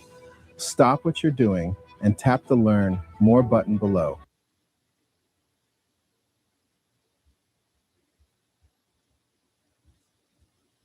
That was a commercial, you guys. To see this NASA hack and how it can help you. Lost with your lies. And he's absolutely right. This is exactly what they were trying to Sorry do. about that. It was all about control. It was all about controlling the people. You have to remember, they mentioned the Great Reset during the pandemic, and this was to reduce the population, have people in 15-minute cities with a reduced population, and have those cities powered by wind or solar. And they didn't care if you had power this week or you didn't have power that week. It didn't really bother them because the rest of the world was going to be powered by oil, gas, nuclear. And who was going to have that power? Oh, that was going to be the elites. That's who was going to have that power. And now that's completely and utterly fallen apart around them. And think about what they've done. They put these ridiculous start, stop concept in gas cars. And it's absolutely ridiculous. You come to a light and the car just shuts off. What happens if you can't start the car after that? What happens if you have to move an emergency? Plus, it's just annoying, and people hate it. Lee Zeldin put this out and said, countless Americans passionately despise the start-stop feature in cars. So many have spoken out against this absurd start-stop concept. The Trump admin has heard your calls, and the announcement you have been waiting for is coming this week. Stay tuned. And yes, you could turn it off. Yes, I know this. You can go to the dashboard. A lot of the cars have a button where you can turn this off. But again, do we really need this? Does this really do anything? Actually, now you have another battery in the car, which is absolutely ridiculous. Another cost, another thing to go wrong. Do we really need this? In the long run, no, we never needed this. What they were really doing is they were preparing us for the EV market. And they were trying to annoy us with this start-stop feature. And now you can see it's disappearing. And a lot of people pretty much shut it off when they're in the car anyhow. So people weren't even using it. Now, the other thing that's very interesting is you could see California, they're heading down the path of the Great Reset. And the other thing that you could see is that as the federal funds dry up, they need to make up the difference. And how do you do this? You got to go after the people's wealth. You have to continually tax the people over and over and over and over. And that's what California is doing right now. Wall Street Apes put this out and said, California Democrats just voted against a constitutional amendment that would ban a savings tax without voter approval. California Democrats want to be able to put a tax on your savings account and checking account without letting people vote on it. Carl DeMaio's Taxpayer Protection Act, ACA 14, these politicians are full of shit. They voted against ACA 14, a constitutional amendment that would ban a savings tax without voter approval. I'm basically saying politicians should not be able to put a savings tax on middle-class taxpayers. Taxing their savings accounts, their checking accounts, and their investment portfolio, their retirement fund, even the equity in their home. And think about why they would want to do this. Because again, when you don't have the federal funds coming in anymore, what do you have to do? You have to go after the people's wealth. You have to go inside and get as much as you possibly can. And if you take this and you expand this to this country, this is what happens in this country. The Federal Reserve takes your hard-earned money internally. California is doing the same exact thing because we're in the same exact system. And now people are really waking up and they're starting to see that, no, I don't want that to happen. I worked hard for this money. Why am I going to be taxed again and again and again? It's absolutely ridiculous. But when you look at this and you look back in time, you can see the parallels, which we'll be talking about in just a sec. The other thing that's very interesting is you could see that there's a serious delinquency of 90 plus days for student loans. And you could see that the 50-year-old students are in a mass default. Now, think about why is that? EJ Antonio, PhD, explains and says, these people were in default for years under Biden. But the last admin paused repayments and then hid the delinquencies from credit bureaus so that the public wouldn't know how bad the problem was until after the 2024 election. Think about that for a second. Let's see. Another piece of the illusionary economic system.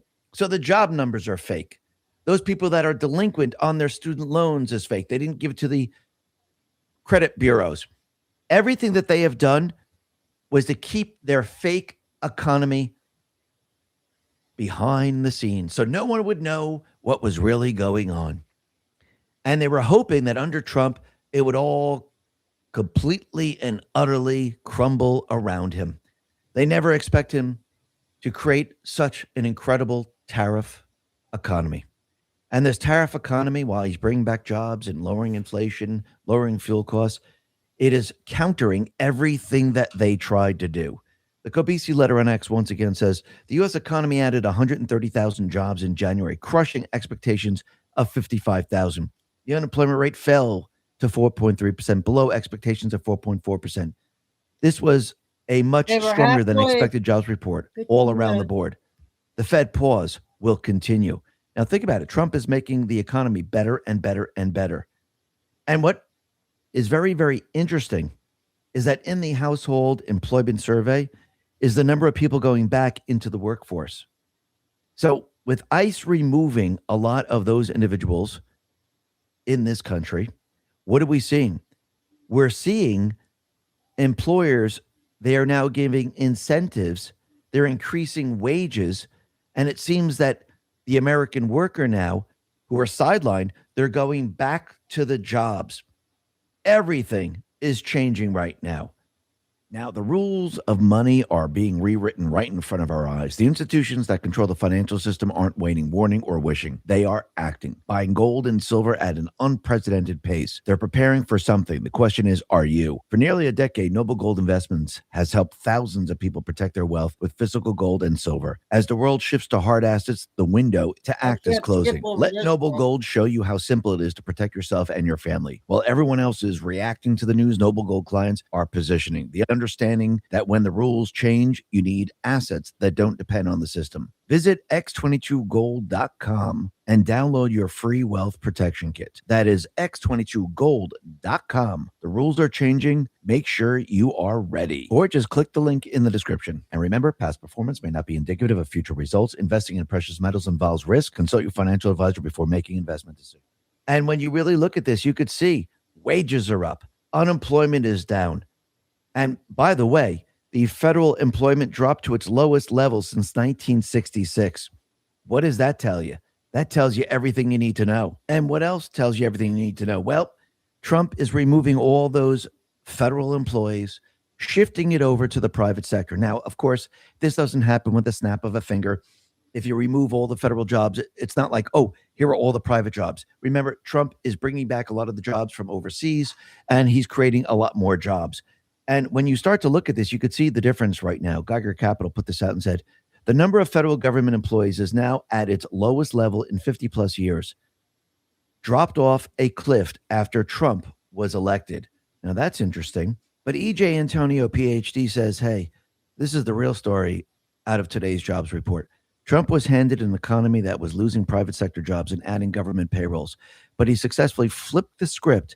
And 1 year later, it's all private sector growth while cutting government jobs.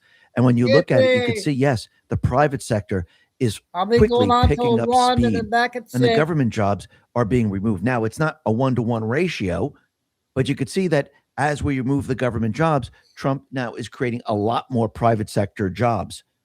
And once again, this is going to accelerate as time goes on. And like we said before, Trump really wants to get rid of the USMCA. And I do believe going back to his first term, what he did was he tried to get rid of NAFTA, but he realized that Congress and the way they structured the bill, it was very, very difficult to get rid of. So what he did was he restructured the NAFTA into the USMCA, giving him a way out of it because he knew he was going to be coming back into the picture later on. And here he is today. So what is the way to get out of it? Well, if they violate the USMCA by making deals with other countries, well, Trump could say you violated the USMCA and we're going to be getting out of it. Actually, Trump is privately considering exiting This is the vision hack Big Pharma prays you never discover. Did you know vision loss, even 2200, is a completely reversible? In the USMCA. So think about what he said about Canada and how he's kind of shifting them towards China. Does he want them to make incredible deals with China? Absolutely. Why? Because that would give him ammunition to get rid of the USMCA. So it seems like Canada is going to be falling right into the trap that Trump wants. And basically, once this is set, Trump has two options. I think he can veto it, or he could say, you violated this. And you know something? We don't want to be in the USMCA right now. And he will exit. Think about how all of this is playing out, which is very, very interesting. Plus, we know that Trump wants to bring the interest rates way, way down. And he was being interviewed, and he said something very, very interesting. He said, interest rates should be lower. You know, every point is $600 billion. Think of that, $600 billion. All he has to do, if he went down 2 points, we don't have a deficit anymore. Think about it. If we brought the rates down to zero, we wouldn't be adding on to the debt. There wouldn't be interest that was being added. And would this make it a lot easier for the country? Absolutely. Would it make it a lot easier to pay back the debt? Absolutely, because I think a lot of this debt is done through criminal activity. And I don't believe that we owe like $37 trillion. I do believe it's going to be a lot less than this when we start to poke around and start to realize what the Federal Reserve has actually done. And if we're not adding on interest to the debt, this helps us in a very big way. So I do believe as we move forward, we could see that Trump right now, he's going to have the Federal Reserve lower the rates. Now, he's going to make his suggestions. And I do believe what we're going to see is we're going to see the rates drop a lot. Sargent News Network put this out and said, President Trump says it's time for incoming Fed Chair Kevin Warsh to surge the economy when we get good news rather than the other way around. Sometimes great news is announced and the market literally crashes. Bad news is announced and the market goes up. We have to go back to the old system. When we have good news, the market should go up. And when we have bad news, the market should go down. And we'll take care of inflation as it comes. And he's absolutely right. We need to remove what the Federal Reserve has done. They control the interest rates. They control the market. They pretty much control the entire economic system. It is time to detach from all of this. And this is exactly what we're seeing right now. And when you look at the central bank system, and again, we've been brainwashed from the very, very beginning to believe that items go up in price. And I know I've said this many, many times before, but when people go to the market, oh, look, apples are increasing. Oh, oranges increasing. Meat is increasing. It's really that these things aren't really increasing over a long period of time. What it really means is that the production is getting cheaper and cheaper and cheaper, but the value of the currency is declining, which means you need more and more of these pieces of paper to pay for that same item. And I think Prem Soni pretty much gives you a very good example of how this all works. He says the rich understand this while middle class is still collecting tickets.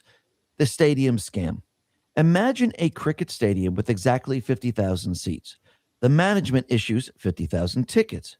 One ticket equals one seat, guaranteed. For decades, the system was honest. The ticket was just a receipt. The seat was the value. You held the paper because you couldn't carry the chair home. Then the management noticed something interesting. People outside were trading tickets like currency. I'll give you 2 tickets for your watch. I'll give you 5 tickets for your bike. They realized that people trusted the paper more than they checked the stadium. So the management got greedy. They started printing extra tickets for seats that didn't exist. They sold 100,000 tickets, then 500,000 tickets, then 1 million tickets. They became billionaires selling claims to a game that was already sold out. Then one day it happened. Foreign ticket holders rushed the gates. They wanted their seats. The management didn't have them. So they did something historic. They locked the turnstiles. They announced on the loudspeaker, we're no longer exchanging tickets for seats. The ticket is the value now. This actually happened. The stadium is the bank. The seat is gold. The ticket is the US dollar. For years, $35 was a guaranteed receipt for a 1 ounce of gold. The paper was just a claim check, but the US government printed more dollars than they had gold. When other countries like France got suspicious and asked for their gold back, Nixon locked the turnstiles. In 1971, he closed the gold window. He told the world the dollar is no longer a claim on gold. It is the money. Today, there are trillions of tickets floating around, but the amount of gold hasn't changed. That is why the price of everything keeps going up. It's not that the seats are getting more expensive. It's that your ticket is worth less. You are saving in paper tickets while the rich are buying the stadium. And that is absolutely true. And this is the biggest fraud that the deep state central bankers have played on the American people. And this goes all the way back to 1913. Remember, this is the third time they're actually pushing this fraud on the people. The first time, Congress, the charter ran out, and they said, no way, we're not doing this again. Andrew Jackson ran on the platform, I'm getting rid of it. The third time, it's been here since 1913. They renamed themselves the Federal Reserve. It's not part of the government. Trump is here to remove this fraud system that we're in. It's a system that enslaves the people. That's really what it does, which we'll be explaining in just a sec. But you could see that the House right now, they were trying, those people within the House, I should say, they were trying to remove the ability of Trump to use tariffs on other countries. And it looks like it is completely and utterly failed. The U.S. House rejects a rule that would have blocked lawmakers from bringing up resolutions to overturn President Trump's tariffs, 214 to 217. Republicans nays, Thomas Massey, Don Bacon, Kevin Kiley. Tariffs work. They absolutely do. And you have to remember, going back in time, there were tariff men, the presidents of this country. And every time you had a central bank, didn't exist. When you have a central bank, they get rid of the tariffs. And Trump, he's talking about paying back the debt to the Federal Reserve. Because once he pays back the debt, what happens? Our buying power comes back. Can we go back onto the gold standard? I do believe so. At this point in time, will we be able to do that? It'll be a little bit more difficult, but I do believe when we get our buying power back and the debt is paid off, because that's what creates the inflation, the devaluation of the currency. Once this occurs, I do believe we can make the transition into the Constitution, which is sound money. But Trump War Room put this out and said, President Trump said, I'm taking in hundreds of billions of dollars in tariff money, and we're going to start paying down the debt. This country has never been so strong. And he's absolutely right. And think about what the central bankers have done to the people of this country. If you don't think it's enslavement, well, you need to look at it in a very different way. You see, they were very sophisticated this time around. They figured out how to enslave you without you even noticing it. And they were able to keep you enslaved for many, many years. Gigabase Dad put this out and said, let's go back to 2500 BC. Genesis 47. Slaves owned by Pharaoh were required to pay him 20% of their income. Think about that for a second. The slaves had to pay Pharaoh 20% of their income. So the money that they were bringing in, they had to give, they were able to keep 80%, but 20% went to Pharaoh. So let's call the Fed the Pharaoh, okay? In 2024 AD, the median U.S. taxpayer pays 24.8% income tax, along with 7.65% FICA taxes. On his taxed income, he then pays sales tax, property tax, gas tax, and many other taxes and fees. So you're paying the Pharaoh not 80%, but a lot more. And you're okay with it. You are enslaved in their system. That's what they have done here. And you can see it's the same system. Yeah, they might not have whips. They might not saying work, work, work. Oh, wait, they are saying work, work, work. Because as your currency devalues over time, you have to get one job. You got to get two jobs. You got to get three jobs, maybe. You got to get your wife to have two jobs. Think about what they've done here. They tricked the entire population. Actually, they tricked the entire world. And they figured out a way. This President's Day, take control of your healthcare. Right now, all family farm. So that was yesterday's X2 report, 30 minute there. We got Billy done, 18 minutes, the first one. I'm going to play a 5-minute one, then I'm going to finish off with the lady from the YouTube, the funny lady. She just came out with a new one. And I'll save the rest for later.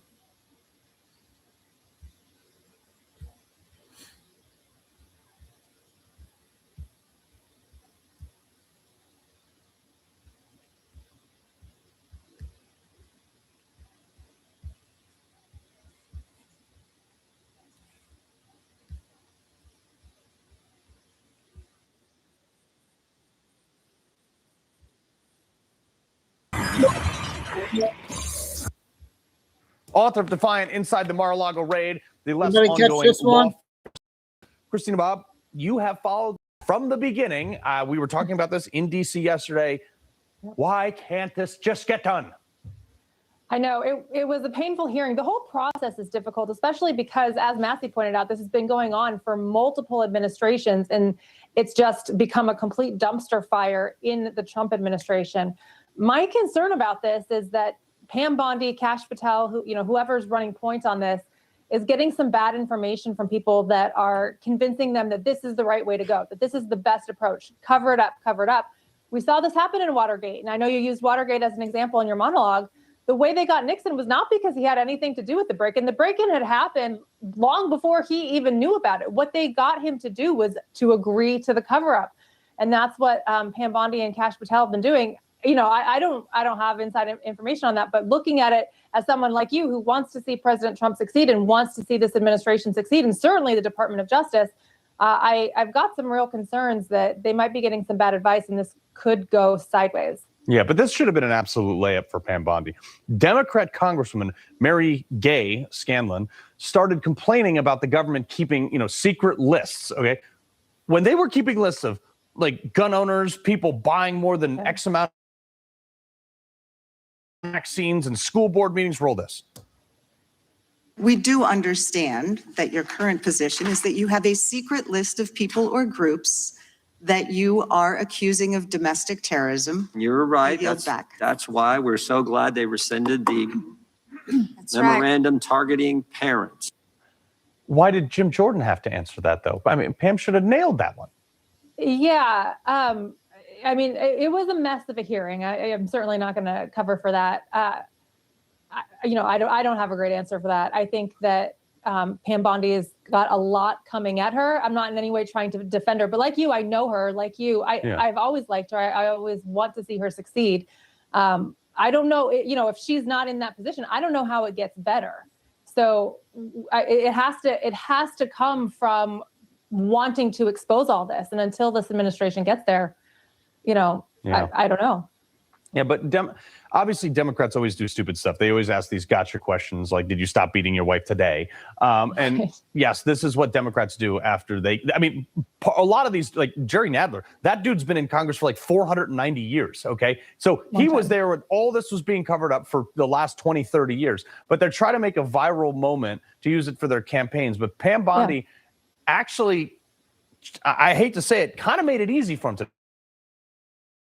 I want to know, were there any underage girls at that party or at any party?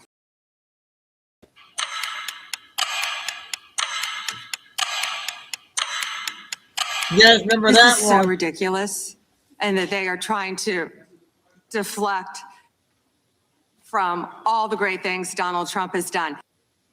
She went and brought up the stock market and says we should be talking about that. But I'm like, you have to answer the questions. Yeah. And I think part of the problem, why she was struggling throughout the whole thing is, I don't think it's very hard to defend secrecy and not disclosing things. She's in a hard position. The position that this administration has taken, or at least this DOJ has taken on this case, is a very hard one to defend. And unfortunately, it makes it really easy for Democrats in situations like this. They've got layup after layup after layup because they're in the quote unquote the high road, right? So, Democrats are never on the high road. I mean, but it's kind of weird because you have both Republicans and Democrats calling for the release. You've got both Republicans and Democrats that have covered it up. It's just kind of a weird mess and they're not in a great spot. Yeah, I'm just going to make bumper stickers, pedos and wood chippers. Christina Bob, we appreciate it. He loves the Constitution. Okay, Newsmax. We haven't heard from them in a while. And her. So this is the last one till 6, you guys.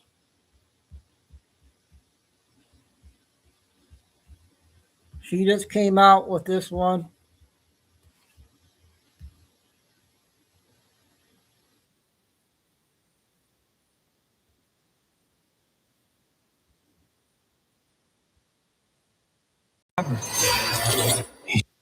I'm not.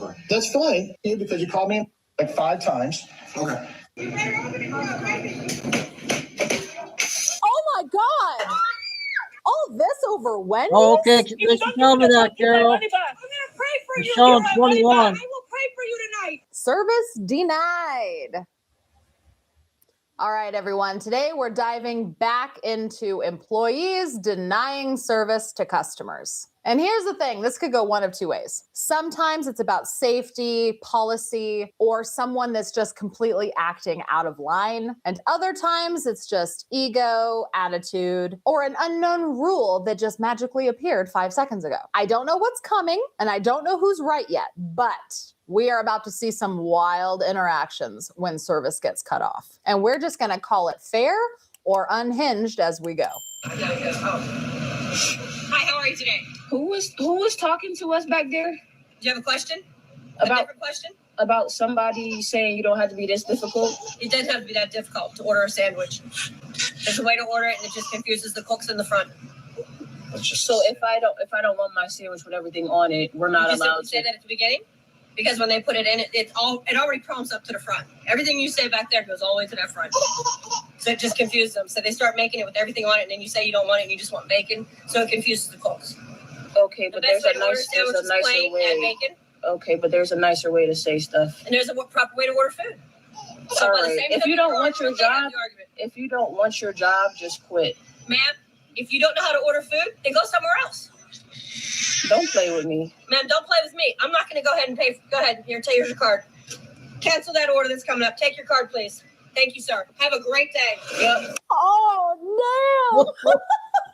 Wow. That is how we're starting today. Oh my goodness. That employee opened that Oh, window my with God, all another kinds one of here. attitude. Okay, so there is a really simple way to avoid this entire problem, right? How about you wait till the order's completed before you start cooking the food?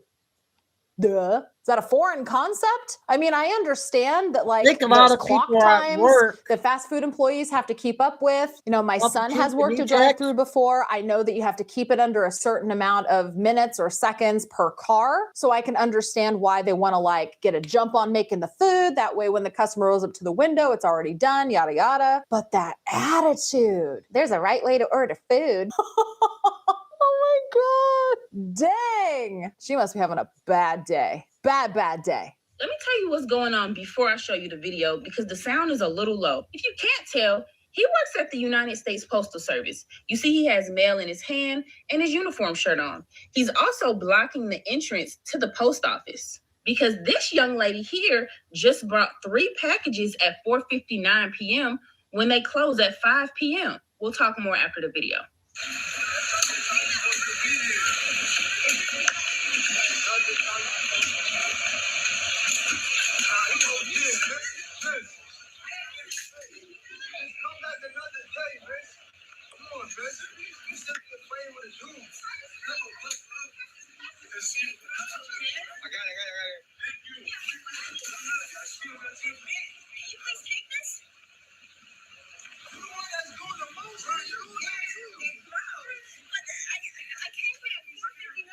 Now, I love a good public who's in the wrong here because oftentimes in society, we forget that everybody don't think like us. Now, I don't know if it's elitism or classism, but I don't want to be either by saying she should have got there before 4:59 because I don't know if she'd been at work all day, if she had to take care of her sick mother. I don't know what she got going on. But I do know with those 3 packages, it's going to take them at least 3 to 7 minutes to take care of her.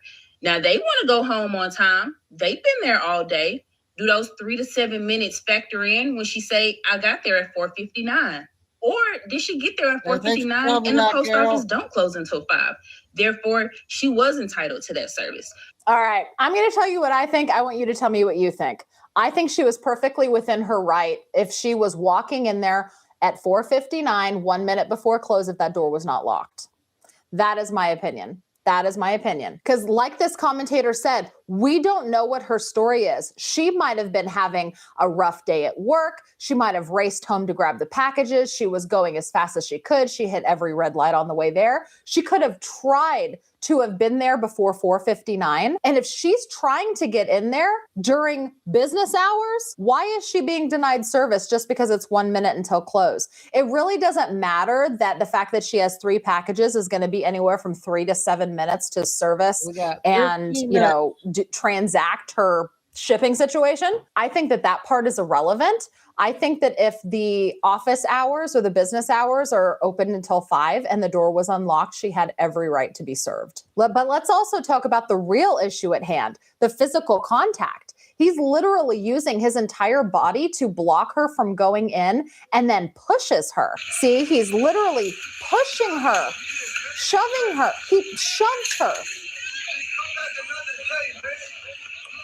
This is a federal job. It's a government job. And you're shoving a customer out the door because it's 1 minute until close. That alone makes him wrong in this situation, in my opinion. I don't know. Let me know what you think. Called us right before?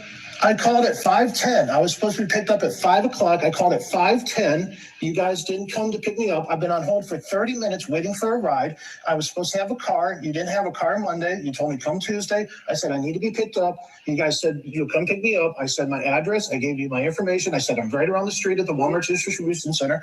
They said, do you work at the Walmart Distribution Center? I said, no, I'm right next to it. I live here. I'm waiting for a ride. I'm supposed to be picked up at 5. I've got to be at work. I'm over here now, 30 minutes on hold, and I'm trying not to have a really bad attitude, but you guys are messing up the orders. You messed up the reservation. I'm waiting on a car. I got to be somewhere. And this is what I'm gonna tell you though. All that could have been avoided if you answered the phone or picked me up. All that could have been avoided if you weren't by calling me, and when I picked up the phone, saying you don't have to pick me up. You don't have to pick me up. I'm here. I'm not giving you a rental car. I'm here. I don't care though. I'm here. I'm not giving you a rental car. That's fine. Okay. This is so all. You can exit. Thank you. Have a great day. No, because you called me like 5 times. Okay. First of all, you shouldn't be calling your customer an asshole. Second of all, it sounds to me, just from listening to what this customer, who's clearly upset, I do not think that this customer is irate. It is quite clear, hearing what this customer said, that this manager in this Enterprise Rent-A-Car location just simply dropped a ball. They didn't pick him up when he was supposed to be picked up. They didn't have a car for him available when they were supposed to have a car available. They weren't answering the phone when he was standing around waiting for a ride. It sounds like this location just simply dropped the ball and they don't want to admit fault. I cannot believe he called the customer an asshole. Dawn Power Suds traps, locks, and removes 99% of grease. It's the better grease getter.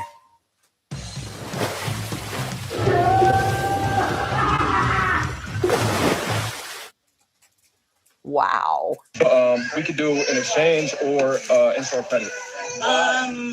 I just actually just want back what I paid for them. That's all. We can't. We can. Do you even have a receipt? Nobody ever said I needed no receipt. Well, I mean, you need a receipt to. I don't need a receipt to take my issues. Anybody can wear them. You can look. Nobody put them on. So yeah, you can give me my money back. But we don't do refunds. Where it say that at? It's right there. They don't say that. They say no cash refunds, not no car refunds. Go ahead and give my money back. We can't. Yes, y'all can. Can I get a? Where your manager at? Brandon. Where your manager? Brandon. Where is your manager at? Because he act like he don't want to give me my money. If that's the manager, he's trying to just like, don't see me, don't see me. It says no cash refunds. It doesn't say no card refunds. Honey, you know what that means. Come on. It means that if you don't have your receipt, you get store credit, period. And don't nobody even want these ugly ass shoes. Brandon, please tell her we don't do no refunds. Y'all do refunds because I did it before. So can you give me my money back? You take her out, Brandon. It's not right there. I don't even got to look at that. Man, we can't. You can give me the money back, though. I can't, man. You can. It's store policy. I said you can, though. I can, man. And you can. I'll knock everything off the shelf. Ma'am, I'm going to have... I'll knock everything off the shelf if y'all don't give me my money. Ma'am, I'm going to need you to leave. Where it say that at? Right there in black and white. I came here to get food. Why are you giving me my money? Here you go, ma'am. Have a nice time. You want to see her all day? Hey, baby, pull around her. Pull around her, okay? Because she acted... Well, I pay for my money. You have to give me the food.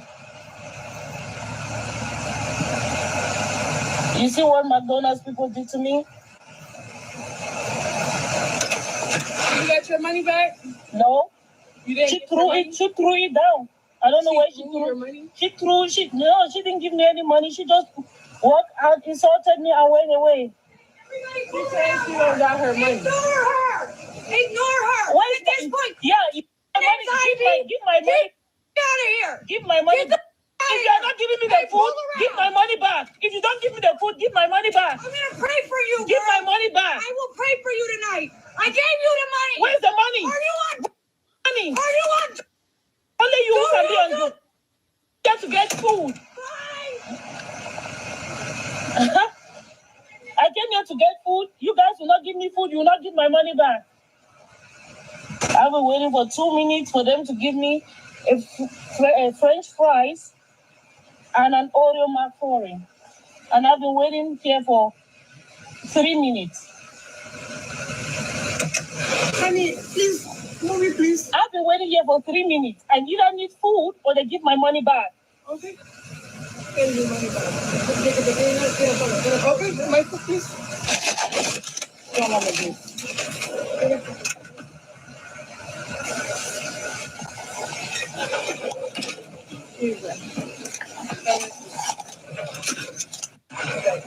I came here to get food. Why are you giving me my money?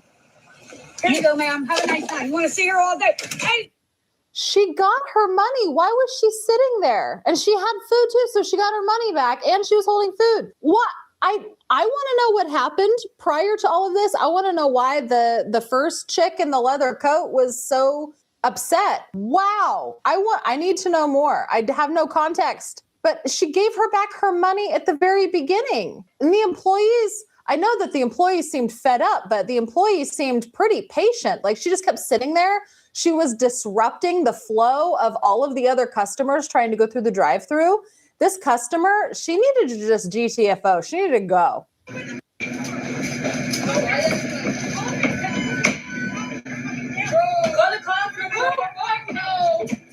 don't care. She shouldn't have cussed me out. She should have. Yes, she can. Because she didn't.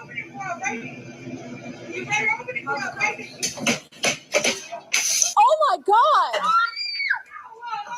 Oh my God. Wow. What in the hell? All this over Wendy's? You're not safe to go anywhere anymore, you guys. They'll break the windows. Where's the cops?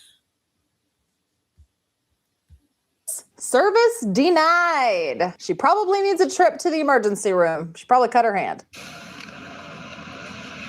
Thank you. Alex, here are your donuts. Okay, obviously he knew the driver. He had to have known the driver. You are going to refuse to take my order because my child was screaming? Yes, I have the right to do that. If you're more than welcome to come inside, or you can place an order online and we'll make it for you. And what is really like, you're going to not take my order? Yes, ma'am, that is what I'm saying. Okay. All right. Well, I do have this on video, and I will be emailing corporate because that's just like completely rude. So he refused service because the child was screaming. I mean, we obviously don't know what he was hearing, but again, businesses have right to refuse service to whoever they want. If she was trying to order and the kid was screaming and she wasn't asking the child to shush, it might have been loud in the employee's ears. The employee wasn't able to decipher what this woman was trying to order. He just probably got fed up and was like, okay, you just need to leave so that other cars behind you can order their food. Businesses are within their right to refuse service. I was born with wings, That's a wild but psoriasis one, swooped in to clip them. Now, with Bimzel, Just saying. I was being yelled onto by my manager, who is also my husband. We had a spat. I let you know I apologized to you twice and had you repeat it. I never heard twice. I did not hear it. I was being yelled onto by. Must have been quite a spat. She's pretty worked up. So the description of this clip, we have a little bit of context. It says, after my father's viewing, oh, that's sad. After my father's viewing, I went to Wendy's and all I wanted was to feed my son. But Abby and her husband, who are the manager, were having a spat. So I had to be her punching bag. And all I wanted was to get home and be with my family. I've never experienced anything like this. Do better at Wendy's. That sucks. Especially when this customer's father just passed away. That's horrible. I'll call the cops on you then. I swear to God, you stupid cunt.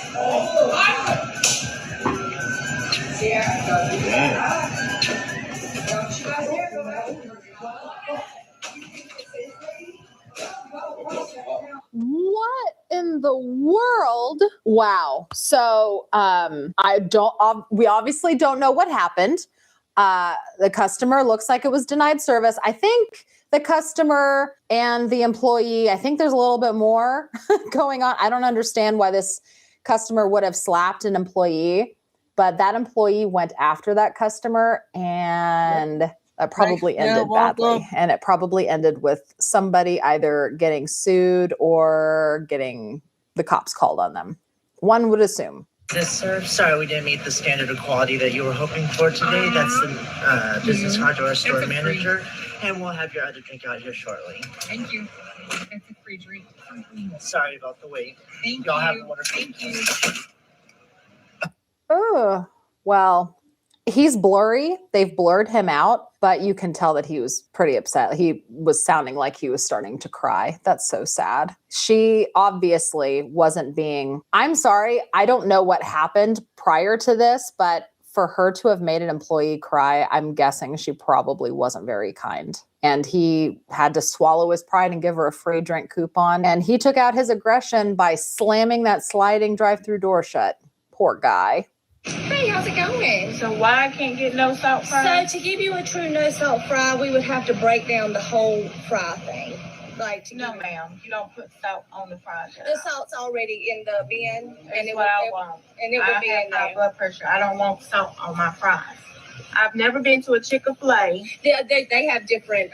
Never been to. They have different ones. Like ours just doesn't. So you're refusing my services because no, we'll get you a fry. It's just not. We don't do no salt fries at this location. I don't want salt on the fries. I put entirely too much salt on the fries. Well, I know that they are putting what is on Pathways, which is our process that we do. No, I want fries with no salt. We don't do that at this location. I'm sorry, but we do have a Kill Crunch, a Fruit Cup. I will be calling corporate office with this video. Okay. All right. Thank you so much. What is your name? My name's Margie. Margie? Yes, ma'am.